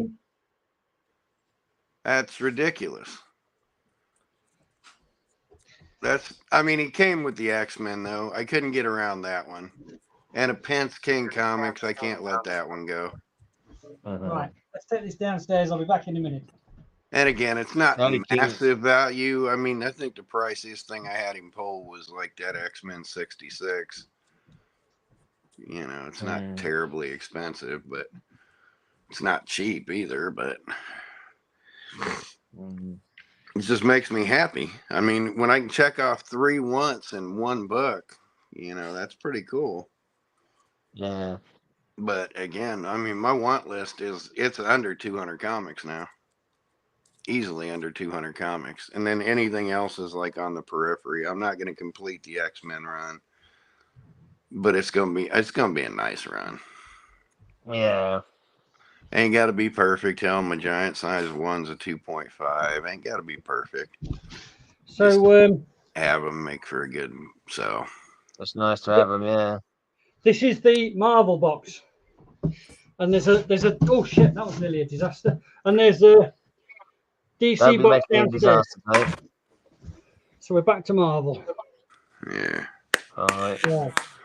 No disasters, please. Again, I'm not terribly worried because if that's not Silver Surfer and the X-Men.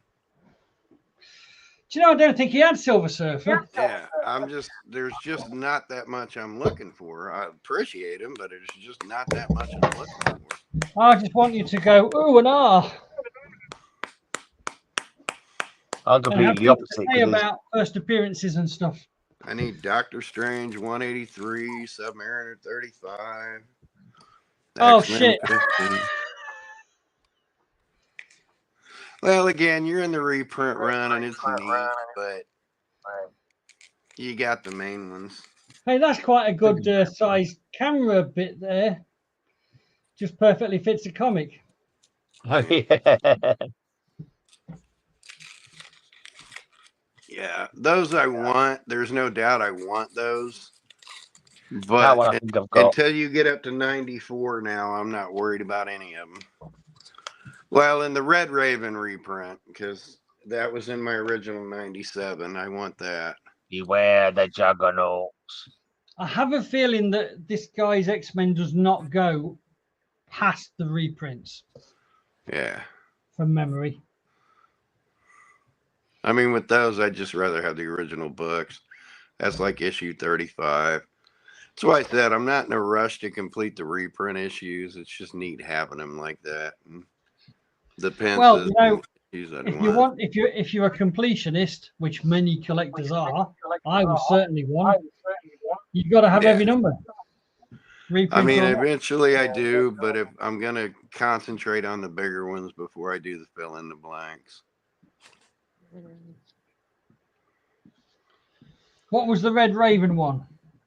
We're changing. This is the last one anyway. No, it's like 2 issues later. That previous one was the first appearance of Banshee and Cameo. That's a massive book. That's in my 97. If that was cheaper, that's in one of the original 97 books my brother gave me, and that's why I love Captain Marvel. But that's the first Captain Marvel Thanos story. That's a $100 book. I'm not even going to say add that to my pile. Wow, Tommy. They just drop off a cliff after that one, though. But that issue in particular, 29 is. I wonder if he's got my cover though. That's the. He hasn't got my favorite cover because that's the end of it. That's an important issue. Is that 34? No, it's number 30. Oh, that's 30. I thought I'm trying to focus. Ooh, 34 is bigger on the cover anyway. 34 is give me baby, give me like these. Oh, of course it stops. What happens in issue 34? Of S.H.I.E.L.D. or Captain Marvel? Yeah. Shit, I don't know. Is it Carol Danvers? Nope.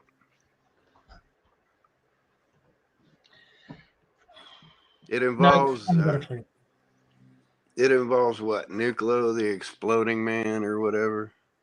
Nucleon. Yeah. Well, Nucleon eventually killed him, didn't he? So that when he fights Nucleon, that eventually leads to his death. That's basically when he gets cancer. Yeah. Is it Nucleon or Nitro? Nitro. Nitro, yeah. Nitro. There is a character called Nucleon, I believe, but I think Nucleon was a DC character. That's a minor key issue. That's the first Baron Strucker. Oh, I do believe cool. that does say introducing Baron. It's the return of, but is it from the Silver Age? Yeah, or Silver Age or whatever, but yeah. Captain Savage to the last man. I've only got one Captain Savage. That's my birthday book, September 69. Oh shit! There's some keys in this set. I've given up my. See, and that you're doing it again. That's in my original 97. I want that, but I don't need it. It's not a pen, so I don't really need it. I'll chuck it in the bin. You're about to hit the Adams issues of that. Combat Kelly, Deadly Dozen. This one is heavily water stained. Water rippled. Yeah, that'll come right out though. Well, yeah, but you mean by doing a wash it? You need a press. I think Mark could press that out without even trying. I think Mark wets them and then presses them. Yeah. I mean that because I couldn't even see that when you said that. I'm like, I can't even see it in the ink. So. You can't necessarily on camera, but you can up close quite often. Well, usually it's wrinkly and nasty and stuff like that. So. Yeah, but you can't always tell looking at it on the camera though. Oh yeah, I wouldn't even try to repair that one. Yeah, but look, there's two staples and they both look factory. Yeah, that happened all the time. Did it? Yeah. Oh, was it Miss Staple? Is it? Yeah, the missed staples and things like that. That stuff happens all the time. Go through your comics. I've never seen a double staple like that before. You'll see missed staples where it's not even poked through the book. There's missed staples. I've seen a completely missing staple many times. Missing staple. Yeah, that's just a factory defect. Rusty staples, mate. That can go in my pile. I'll take it off your hands for you. You want it on your pile? No, not really. Only if it's going cheap. Well, it would be cheap. Go back on there then. Why not? It's a number one. That Amazing Adventures you started with, that has a Wally Wood Dr. Doom story in it. That's pretty amazing. That's got a price sticker removed. Look, do you see? Oh, yeah. When it comes to rusty staples, I just take them off and throw them away and keep the book without staples. Don't bother me. You're probably best doing it because the rust would just continue to stain. Exactly. I just throw the staples away. I don't care. I've got the comic book to read. Kazar, number 3. That's cool. Oh, Co-Stone Spider-Man. Interesting. Oh, number 2 is that. Number 3. That's number 3.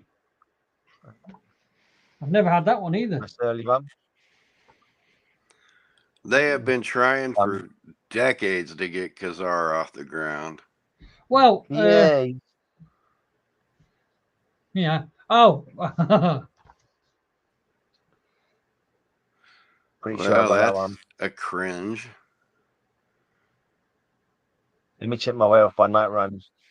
Watch you pull out issue 32 and it's just trash. No. I have got one in issue 32 or I've had one. I think I've had one. Well, I need number 12, Werewolf by Night. Put that in my pile. Was that number 12? Oh, shoot. It was. Yeah. I love 11? Moon Knight. That's 11. I love Moon Knight, but I'm less worried about his early appearances. No, I'd rather 11. Have that Sienkiewicz run in the back of the Hulk magazines. That is a near miss. Look, number 14. That's a near miss. No. What, Blade? And number 10 is what? First Blade. And 12 is the second appearance of Blade. Unfortunately, it's going up, not down. And if that's I can't remember what number I've got, but the one I've got is the origin of Blade. So that's like maybe 14. I'm not sure now. Blade's origin. That's a classic cover. That's a cool cover. Isn't that redone on one of the magazines? Yeah. Like Marvel Tales 1 or Vampire Tales 1? Yeah. Well, that's an homage to what Neil Adams did for issue 1. Marvel Tales, great reprints. Bet.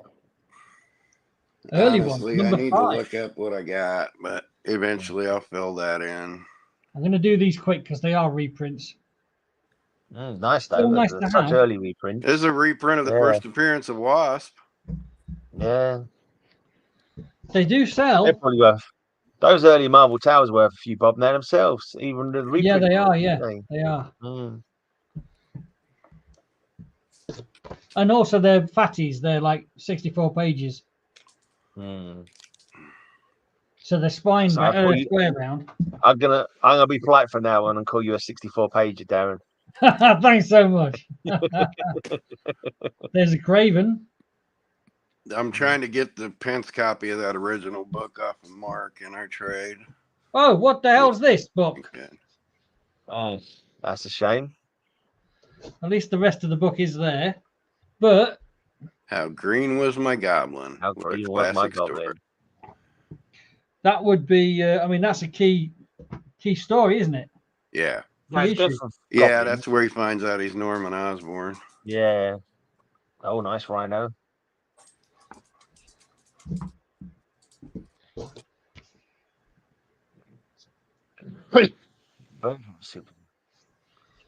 Bless you. That's got the Man Wolf in it.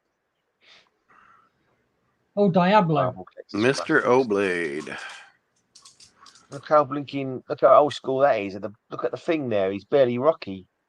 Oh, but I think that's because he's transforming him to a different thing. Oh, he's being transferred back to human, maybe. Yeah, maybe you're right. Yeah.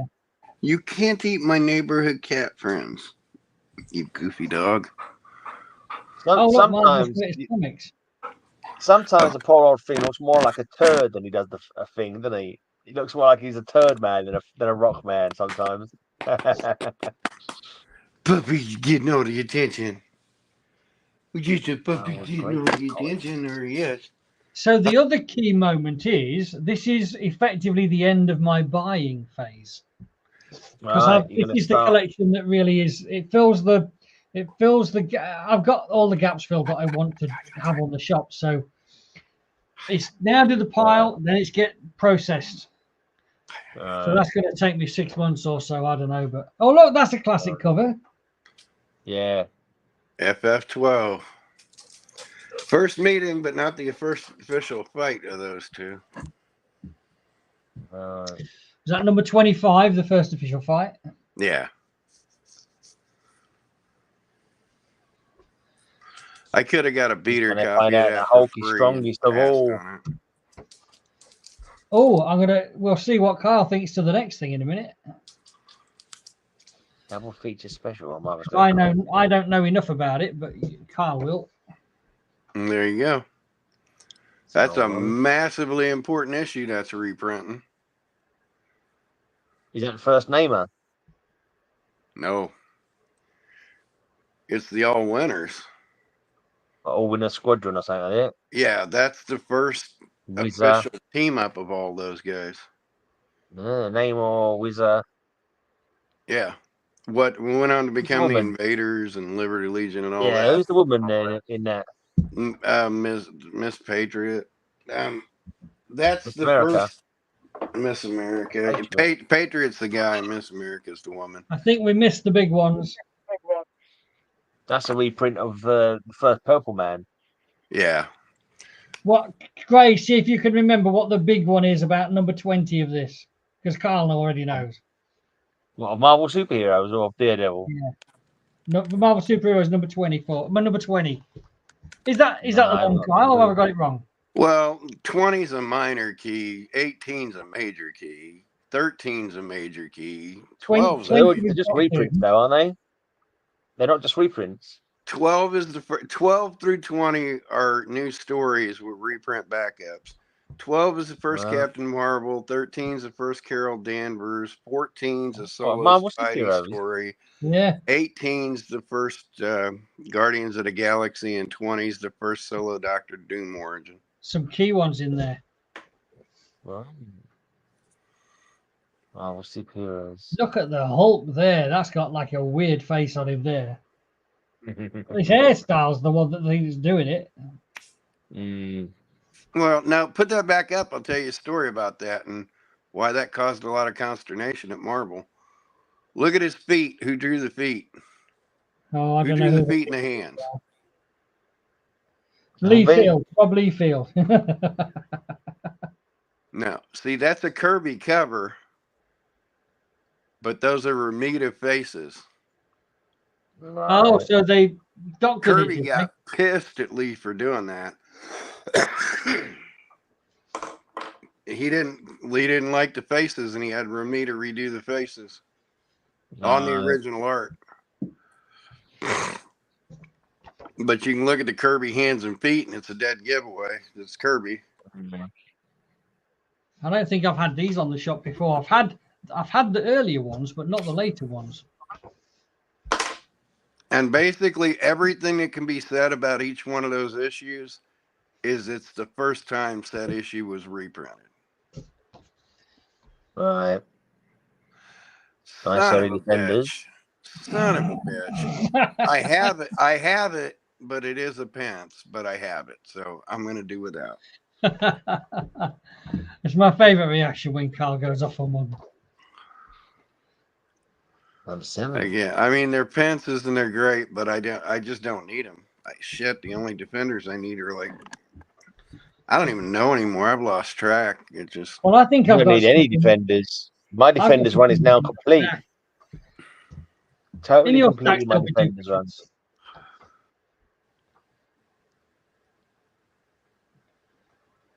I actually have that in the pants. I have a couple of those in pants, but I just got to find time to read it.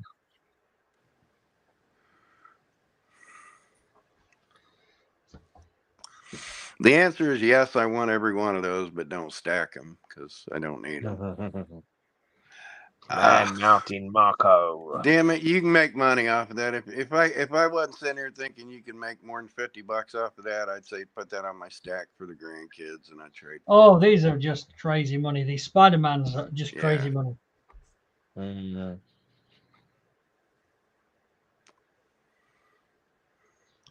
Amazing Spider-Man. That's the set to have. Until the grandkid and the grandnephew really start crunching down on these, I think I'm good with the Spider-Man I've saved up for them. Some keys coming up. Well, not keys, but mini keys. I don't know if they're in here. I wouldn't mind the drug run issues, but again, I wouldn't mind. Can't remember the numbers of the drug ones. But...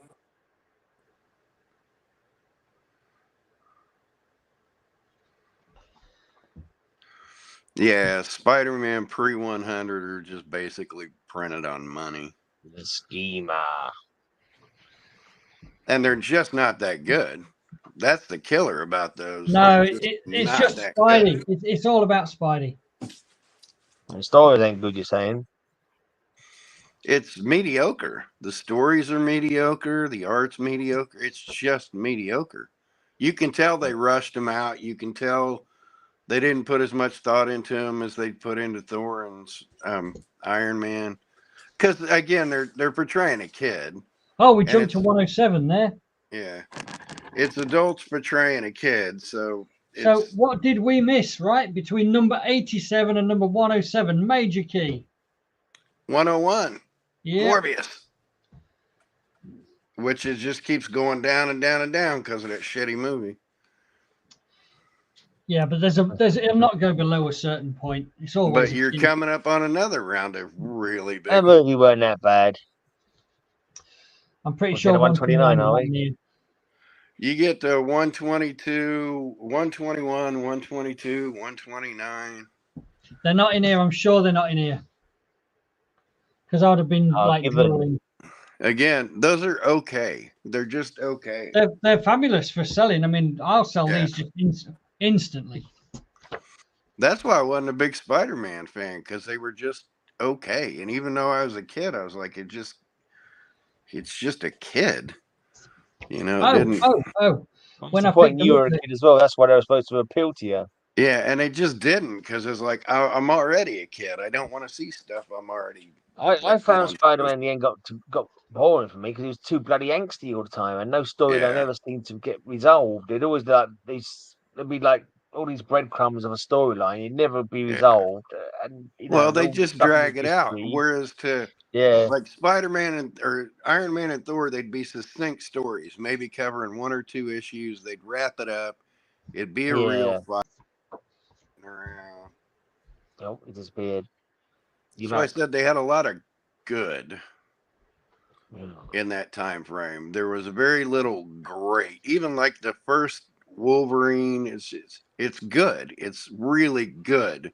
But it took a couple years. By the mid-70s, they really started getting great. Before. So, a lot of the main Spider-Man I've not seen the covers of before. Aunt May Assassin. Here, Aunt May going to shoot Spider-Man. Yeah. Come on, focus. Thank you.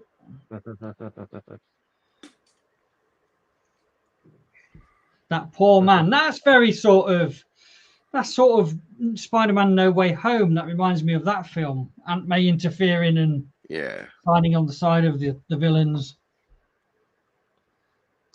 That was such a stupid film, that was. Oh, I absolutely loved it. Did you? What, you managed to get his own Aunt May killed? What a twat. Say again, keep my eye on what? It's just in time for us to finish. Hi, Mark. Hey, Mega Mogul. Hello. How's it going? Yeah, good. How are you? Awesome. You've been whatnotting? I've been whatnotting, yeah. Good day? Yeah, so. I was doing vintage, so it's a bit of a harder sell, but I did about 250, so that's okay. You've been whatnotting very regularly since you've been back from holiday. No, that's only the second one. Ah. Yeah, I've got another one tomorrow night. I'm doing 2 whatnots a week.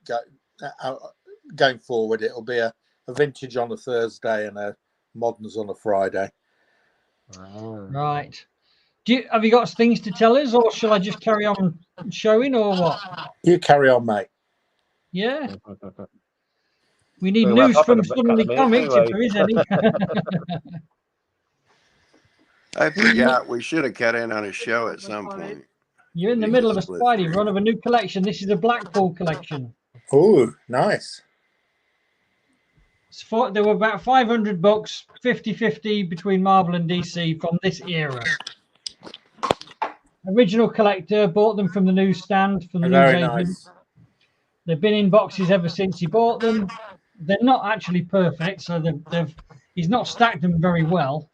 There's a lot of corner folds. But he moved to Canada and took them with him on a boat, and then he moved back again. So they've been a lot across the Atlantic 3 times. Don't worry, Mark. I've bagged all the DC horrors, so don't worry. Yeah, there's the Robot Hulk. There's the Robot Hulk we talked about. You bastard, Grey Man. There's only about 2, but that's the Robot Hulk that got remade. And this is the last issue, the normal issue of Spidey, I think. So look how such a near miss. He did show an Iron Man 55 though. But the mice had nibbled the corner off. The mice had nibbled the corner off. That was the only one that had bad damage on it as well, wasn't it? Everything else was good. Well, that's a big one, isn't it? Is that not the first? No, it's not the first appearance, is it? No. It's a reprint of the first Sinister Six. Right. Yeah. From Annual 1. That was Annual 6. I was like King Size 6. Shame. King Size Special. There's a pretty major one coming up. You were paying, you got it. You got a pretty major one coming up. Say again, Mark. I said, how much are you paying for these? You weren't paying 10p a comic for these, I hope.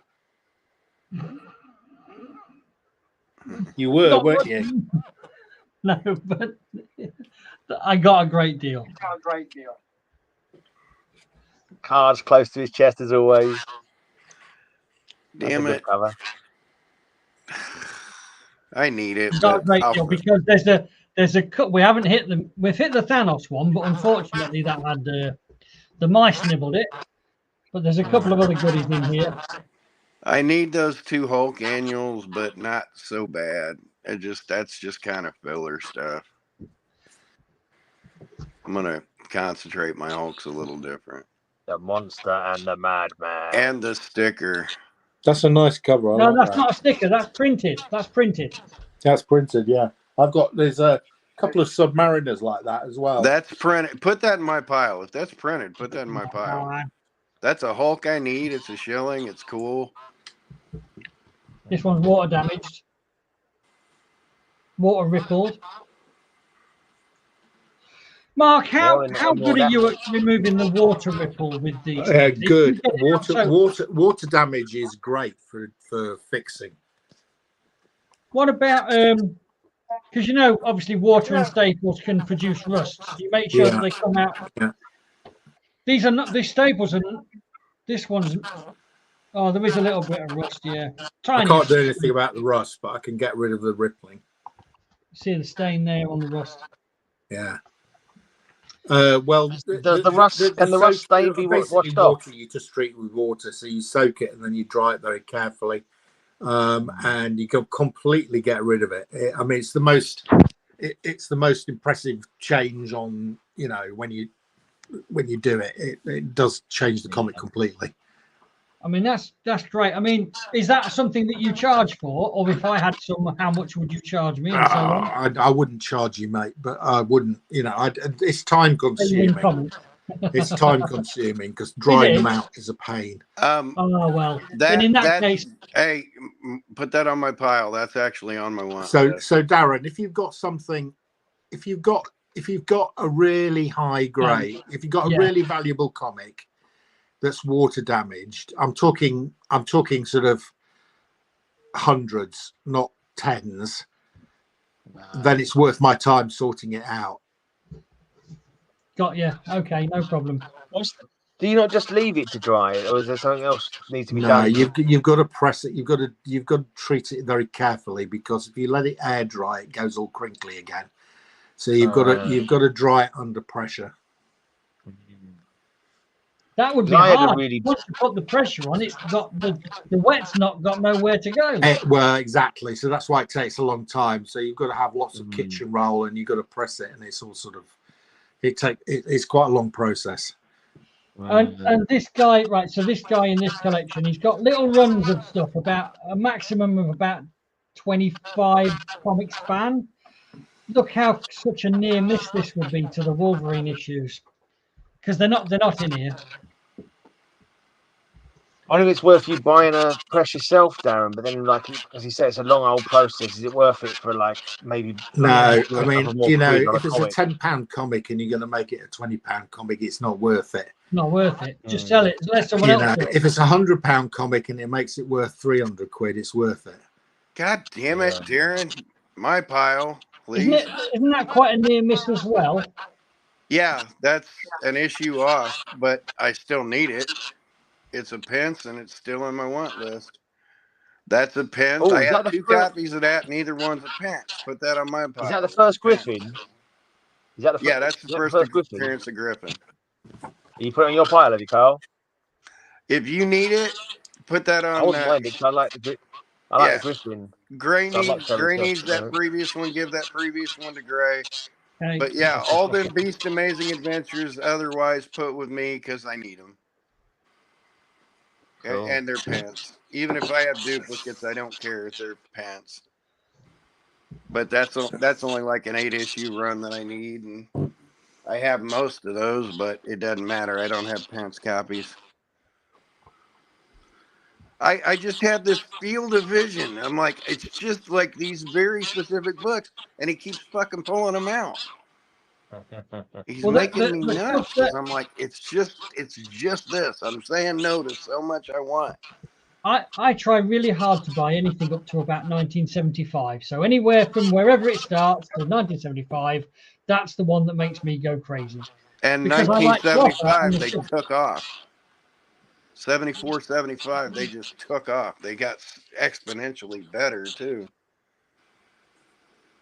I mean, I will still buy after 75. I need an 80s collection to fill gaps on the shop. That was a sticker on that one, right? Yeah. Okay. Yeah. See, I'm not nuts there. I like unique stuff, but this I've got some stuff that I showed the guys earlier, Mark. Just to when you're about to disappear, shout and I'll run and get it. It's only 3 issues, but it'll make you laugh. You guys got any opinions on DC war books being better than Marvel war books? Well, they're Joe Kubert books. They're always better. I'd have said DC War would be better, wouldn't it? It's like, well, it's just better. It's just better. I'm sure I've heard that as well. I just wondered what other people thought. Marvel had great writers, but DC had better artists. DC had Joe Kubert. It's the Kubert factor all day long there. We can send this one to Matilda Gray. Nice yellow back cover, yeah, she'll love it. I mean, Severin was good, Kirby was good. Is that parachuting on there? Are they parachuting? Yeah, but yellow's one of the themes, isn't it? I put it on when I won. Woohoo! Oh, yeah. Sergeant Fury and the Howling Commandos.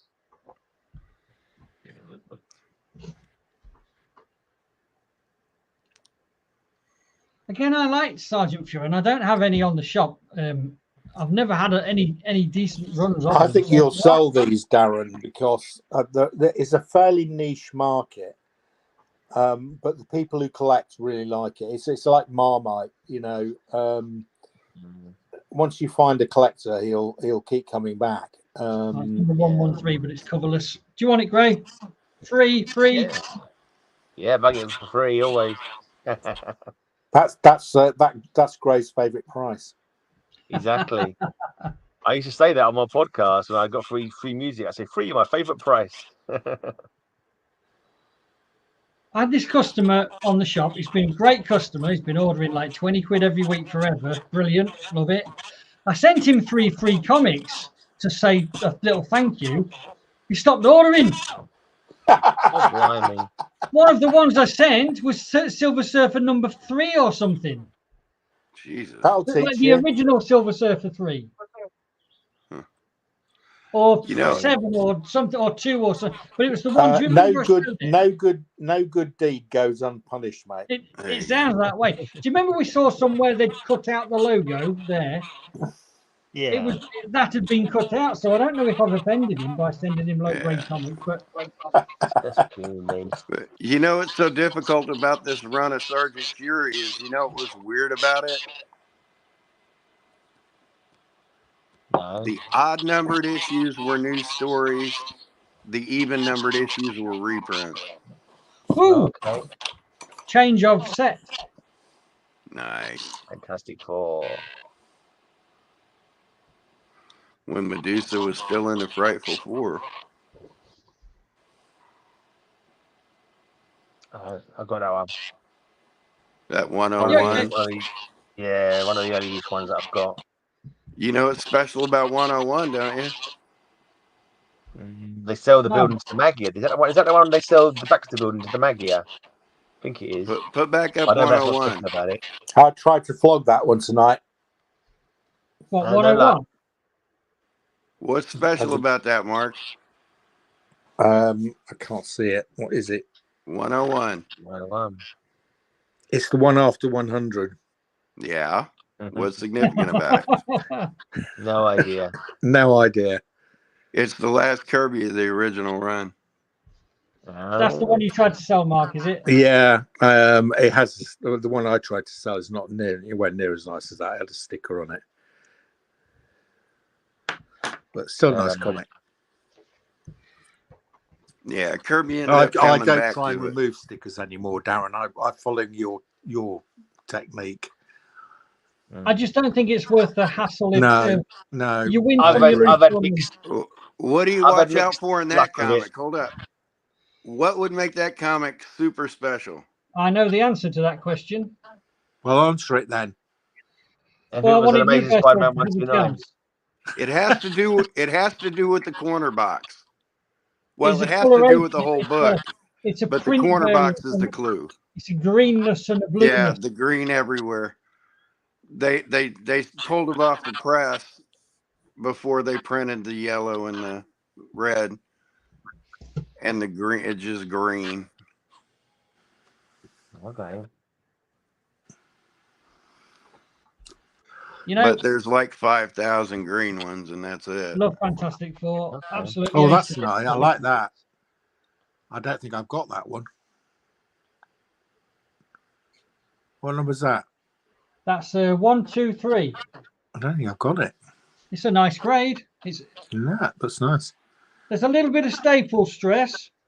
Oh, put it on my pile, but I never think we're going to see these piles. So You are, promise. I'm debating. I've been saying that to him all night. I mean, 1, 2, we've been saying 2, put 4. it on my pile for about 2 years now, and yeah, Schrodinger's comic pile, as I call it. Mark, I was so hoping to have it all sorted and ready for when you came back from holiday, and it all went wrong with the operation. That 1, 2, 3 and 1, 2, 4 have some significance. What is it, Mark? Oh, God knows. I don't. Kyle, you're far more knowledgeable than me. What is it? Gabriel the Airwalker. Oh, yeah, nice. Yes, nice. Oh, Who is Gabriel the Airwalker? That's the Galactus Herald. Yep. Yeah, Herald of Galactus. And what race is he? Oh, Airwalker race. He's the same race as Firelord. Vandarians? Xandarian. Xandarian. Yep. I was going to say he's the same race as Richard Rider, too, but that was a dead giveaway. These are nice. These are very nice. They're just, Mark, they are nice. They're very white because the guys literally bought them from the newsstand and sold them in boxes. But he's not been very careful at stacking them without folding forward. Yeah. So some of them, this one's come out real nice. I mean, that's a cracker. Nice. Has that got Thunder in it? Has it got a Thunder? Yeah. Thunder, yeah. That's the first Thunder. Or second. The first Thunder. But either first or second. They're not yellow. But look there, for example, look at the corner crease. And normally what you find is the collector, when they start collecting, they're pretty battered. But as they continue to collect, they get really careful. And this guy didn't necessarily get as careful as I thought he would. Pretty decent, eh?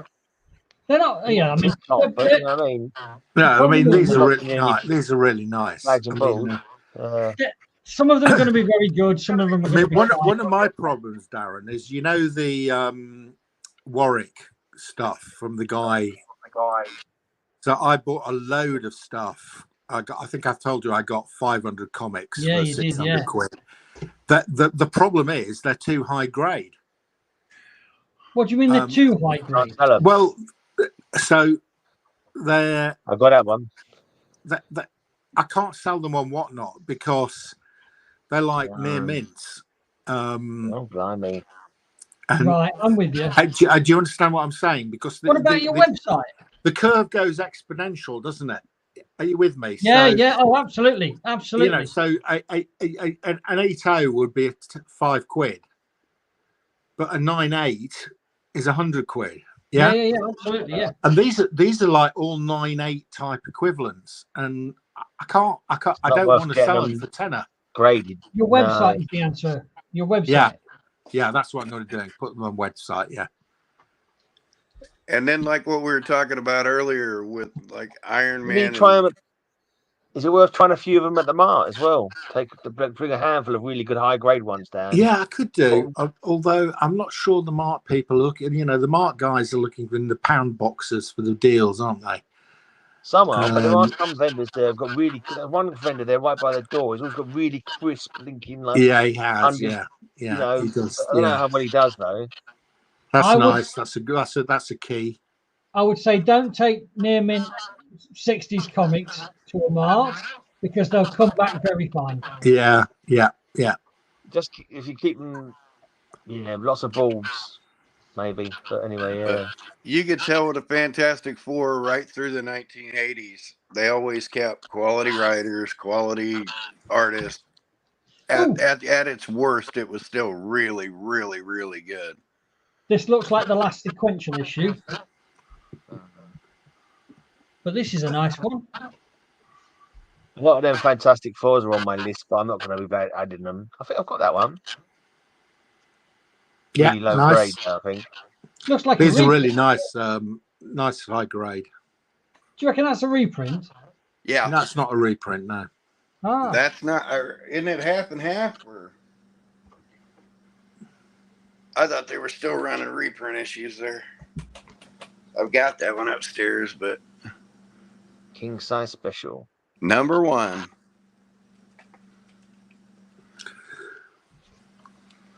Couldn't believe it took him that long to do that too. Same with Doctor Strange. Strange had the special the same year too.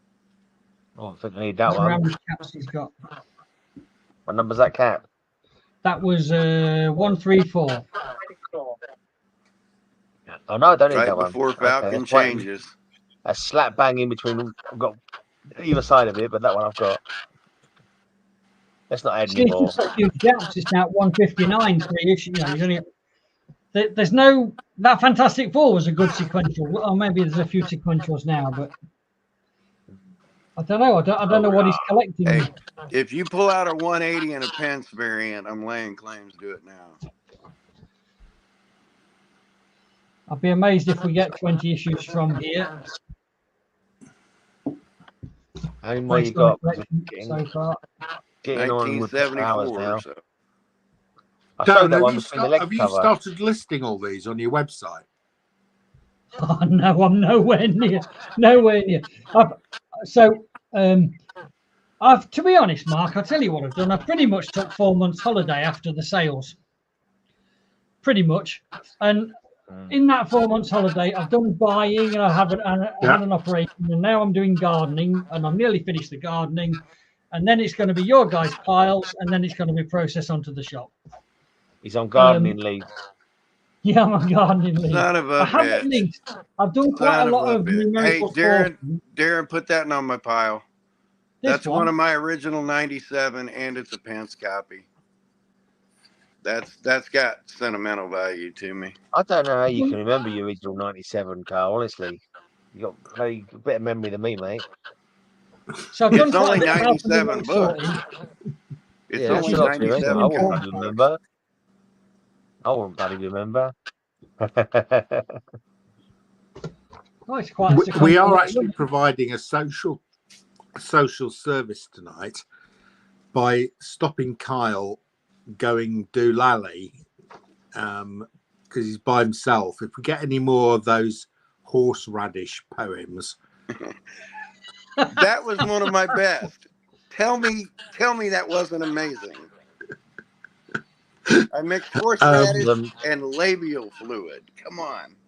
None of them are amazing, mate. I assure you. That's nice. God damn it. Stop. What's the problem now? I need that one. It's sent. It doesn't matter. It's his first appearance of Nighthawk. Jesus Christ. I mean, it's his first full appearance. The issue before he cameos on the last page. But it's the first appearance of Nighthawk. What have you done with Bill? I thought Bill was going to be here tonight. He ain't turned up. He's Kyle Richmond. He's just never turned up. Yeah, that's all I need is like issues 71 and 72. And we're nearly at the end of the box. It's probably Avengers all the way to the end. Cyclops. You get into the Adams run there. There you go. Who did that? Who did that book? Cover up by Hulk's foot. Duranko. Put your hand over by Hulk's foot. Who did that? Who did that? Oh, it wasn't Duranko then. I don't know. Barry Windsor Smith. Okay. He did 98, 99, and 100. It's just Barry Smith, no Windsor. Just Barry. 5 dooms to save tomorrow.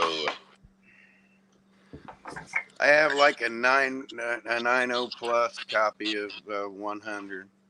I finished my Avengers run. I don't need any more. I've got 150 to 300 and something. But it'd be nice to get some of the early ones, but no rush. What issue number is that? 103. Want it? Not gonna. See, I'm sticking to it. I want it, but I'm just gonna ease back. I'm doing it. There's a difference between once and very specific. That's and Kyle's pile. Exercising I restraint. put them up there already tonight. I'm exercising restraint. Have you not got a full shelf already? Oh, it's crazy. It's crazy, Mark. We've I've got got long full boxes. short box. Yeah, we've got long I'll boxes. show you. All of us. I'll show you what there is in a minute. Have you managed to sort out who's is who's yet? Or are you going to go back all the old videos and watch it? We can't do that, surely. What I'm going to do is... It's I love that cover. That's a really great cover, isn't it? You want that one? No, I've got it in the UK version. Oh, you've got it. When we started, when like this was a new thing, the piles were very well done. So I always put the comic during the show on the correct pile. Later on, I just used to put it on a single pile and then try to move it. But to be honest, Lackluster, shipshod, and then look, that pile there, that was from ages ago, and that's all your guys all jumbled up. That's like 4 weeks worth of shows. So I hope you're not degrading the quality of them, mate, with that way of doing it. Because Gray is very concerned about the quality of his comics. I was just worried about yours, Mark, honestly. Okay, all right, mate. But I've already... So what I decided to do was, because it's like, how the hell do I solve this problem? I decided just to get them protected first, because my job always is protect the comics. So bagging, boarding, and so on. Because I've got to grade them, because I've got to price them. So I'll grade them as well. I've done one short box of them already. The number, and these are all the sort of Marvel size, these size comics. Yeah, Damien, we're never going to run out of comics. I figure between the 4 of us here, not even having Bill or Johnny here right now, what we got between 1 and 200,000 comic books between us, just in our houses. Let me Darren's got that in his downstairs floor. That's what I'm saying. We've got. I reckon there's 7 or 8 long boxes worth of stuff between all of you. Really? Bloody hell. Yeah. That's nice. I like that. The difficulty is because there's like, you know, when we were doing the Frank Dobson stuff, there's all like different sizes of everything. So it's just a real hodgepodge. So job number 1 is I'm just going to make one enormous list in Excel. And I'm going to try and figure out whose is whose. And then I'll, on one, either a show that we do live or a show that we don't do live, we'll just go through the list and say who the hell is on the ones I don't know. We should do it. We should do it as a live stream, mate. Do it as a live stream. Okay. Get, sort on here and say, and then we work out if everyone still wants it. You might be, I've got that one. It can't be on my pile. I think there'll be duplicates because it's been so long that you've forgotten what you put on 3 months ago, and it's turned up again. And it's come on again. I needed that one for a long time, but I got it. I said it was a pence variant. It's probably Kyle's, but I don't know about that because needed it for a while, but I got it. And Darren, just remind us, these were all free, weren't they? Yeah, all of these absolutely free. In fact, I'm going to pay you to take them away because they're cluttering up my front room. And then we woke up and it was all just a dream. Great book. Absolutely fantastic book right there. Last comic in the box. 120 figures. Oh, dear. Right, I'm going to run and get these little things for you, Mark, because I want to make you laugh. Puppy girl. When we were down here, little things that make you laugh.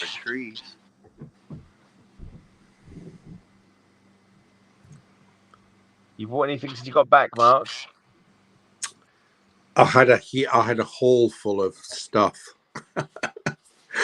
So I had some auction wins. The Warwick auction, about 4 short boxes full.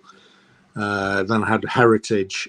Not Heritage. I had a couple of Stackery boxes, and then loads of parcels. So my haul was full. So I've literally spent the last 5 days unpacking it all. Yeah, did you manage to work out what my blinking prize was from Bizarre Brain Comics? No, I haven't actually. What? No. There's no sketch in there. It's supposed to be a sketch amongst it. either Demon or Blue Beetle. Sketch. Maybe it hasn't arrived yet. I don't think I've got a sketch. Maybe There not. wasn't any sketches. Okay. Oh well, maybe it's gone missing. He sent it ages ago. Never mind. No, everything else I recognise. It was fairly obvious. It was quite a lot of stuff from Heritage.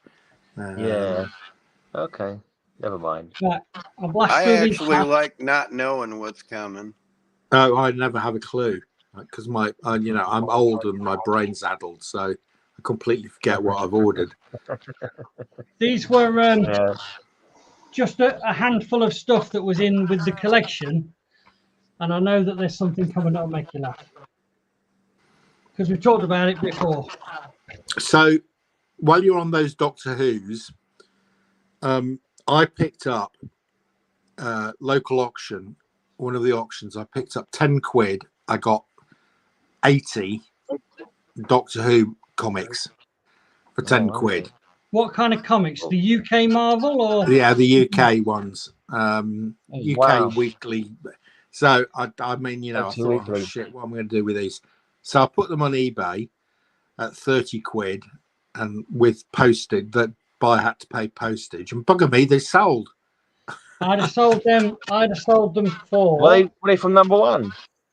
What was the condition? No, they weren't number one. They were just random, sort of. I'm not surprised, mate. I'm surprised. I think you put one for too little, mate. Seriously. What was the condition like, Mark? Nah, they were poor. Loads of free gifts on them which been pulled off, and the covers weren't great, and they were poor to very good. Fair enough. I was just telling the guys earlier that for some stuff, when I went to visit, I was happy. I made 20 quid. Yeah. It's a good back-to-back deal. It's a good one. But I was just telling the guys, when I went to Sheffield Auction House and I came back with bad reports about it. Yeah. There's a chance that putting comics into that auction can get a better return than nearly anything.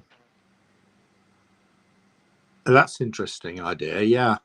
Because of all those comics that were there, I watched the auction to see the prices, and then we're going for like boxes I would not pay 10p for.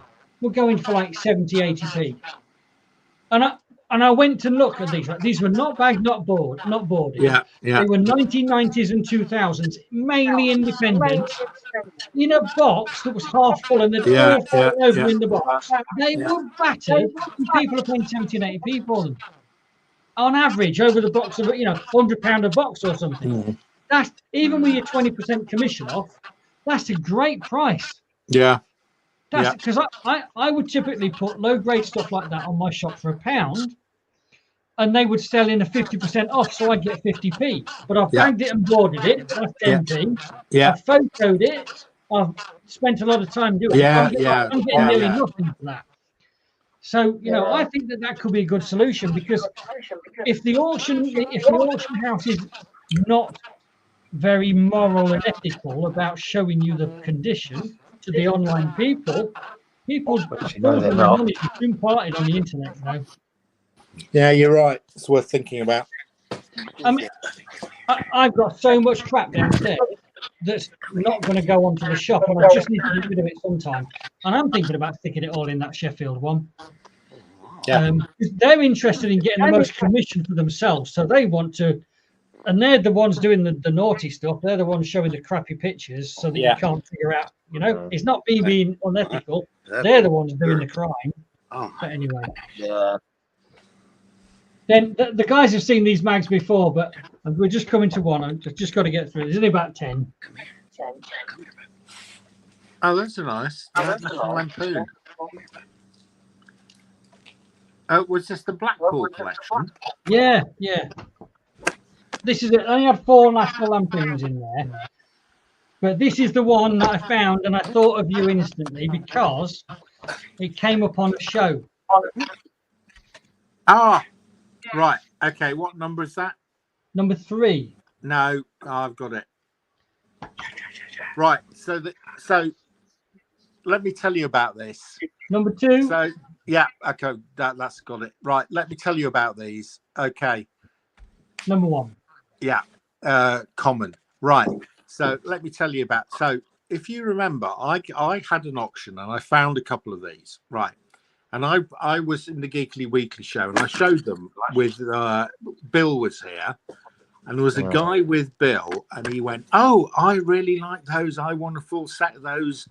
And you said, "Oh, Mark will sort you out. Mark will put together a collection for you." Yeah.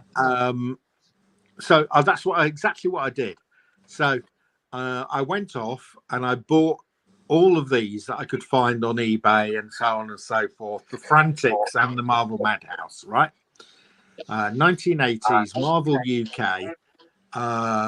And I put together, and the early ones are really easy to find. Okay, so issues 1, 2, 3, 4, common as muck, right? When you get to the later issues, they obviously weren't working, and they reduced the print runs significantly. Okay, so trying to find the later issues is really, really difficult. Anyway, I put together a run. I put together probably about 34, 35 different comics on that. I've got a pretty good collection. And I contacted the guy that Bill had, and he was always go, "Oh, yeah, I'm really interested. And I added up my costs, and I added 20%, and I said, "Here's the price." And he went, "Oh, I'm not sure I want to pay this." And I said to him, "Look, guy, don't feel bad. If you don't want to pay, it's fine. I'm happy to keep these. This is a great collection. I'll just keep them from my own PC." So that's what's happened. So, yeah, I've got a full collection of these things, apart from the later issues. If you ever get sort of issues 13, 14, 15, then they're the rare ones. Oh, sorry, mate. Sorry. That's like so frustrating when that kind of stuff happens. Yeah. So I tell you, I put it all together. I added up my cost because they're quite bright. You know, you get them shipped. You have to pay the shipping, and then get them all in, and they're not private. So it worked out about there's about 30, 40 comics, and I said it was about 400 odd quid. Oh. And you know, 10, 12 pounds a comic, and he said no, I can't pay that. So I said fine. Oh man. Oh, I'd have strangled him. I'd have got on a plane and gone and strangled him. I just say that's fine. I'll keep these as a collection for myself because it's quite a nice collection to have. Which is thankfully, you do collect, and it would, you know, thankfully you're. Yes, I'm different to you, so I collect. Yeah. So actually, I quite like the collection. So yeah. Well, if you need some doubles, I'm still looking for the later issues so I can complete. So if you do ever come across, will do. If you do ever come across issues 13, 14, 15, 16, they are like rocking horse shit. Wow. 1, 2, 3, 4, 5, 6, common as muck. Wow. Well, you know what? All the collections I've bought over the years, these are the first time I've ever picked up, I think, Marvel Madhouse. Yeah, they're not that common anyway. They're the common ones. So I don't. Well, they may be common, but I've never come across them before. No, I never had when I first saw them. So they're not that. They weren't, you know. But I have to tell you, the later issues are really, really hard to find. Yeah. Wow. Well, you know, and I've got this is one of my failed stories. Well, not a fail because the price was too high. But you know, I went to Manchester to see a collection, and it was full of all magazines. And the one that I was about to buy them, and it was like 3 sisters. And she said, "Oh, well, we're sharing the money, so I've got to call the other sisters to see if they agree with the price." You told me this, yeah. One of them came back with 10 times the price, which was never going to happen. But luckily, the sister I'd been talking to said, "I'll talk to her and tell her why it's not going to happen." But then the last sister turned up with a market trader friend. And the market trader friend, I think, was like Polish or something. And the Polish woman said, "No, I can tell he's on the market." And I knew she was right. She could sell them on the market, and she could sell them on the market for more than I was paying on the day. and I wanted to buy them, but I wasn't going to go to market price. And the problem is, they will have sold for a ridiculously low price versus what I could have sold them for on the market. But because she doesn't know what she's got, and they've been on a market stall, they'll all end up absolutely battered and ripped and shit. And you know what was in there, Mark? I mean, I was going through it quickly. I know what I'm looking at, and I know what could be in there. But I was seeing magazines of the ilk, Vampire Tales, Eerie, Psycho, all these, and I'm like going shit, and I'm but I didn't go through them one by one to see like when the keys were there or not. I was just like shit, I want to buy this, I want to buy this, I want to buy this.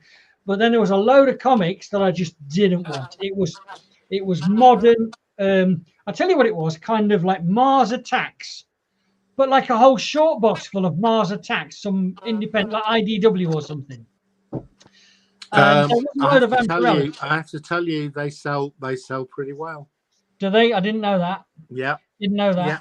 I tell you what else there was, and I didn't go through everything because the way it was packed, it was terrible. They were in every different kind of shape and size box and plastic box and cardboard box and everything. But inside them, they were all in carrier bags, plastic carrier bags, like 10 things in a bag. And sometimes they've been taped closed and everything. So I was having to open stuff as I went, like 4,000 comics. So you could only get through so many. But the guy was a mad Vampirella collector. And I really thought that, and I never saw it, but I really thought that there would be, because it was a magazine-related thing, I thought there would be the Vampirella issues in there in the magazine format. So I think that there could have been all the key, like Legion of Monsters stuff,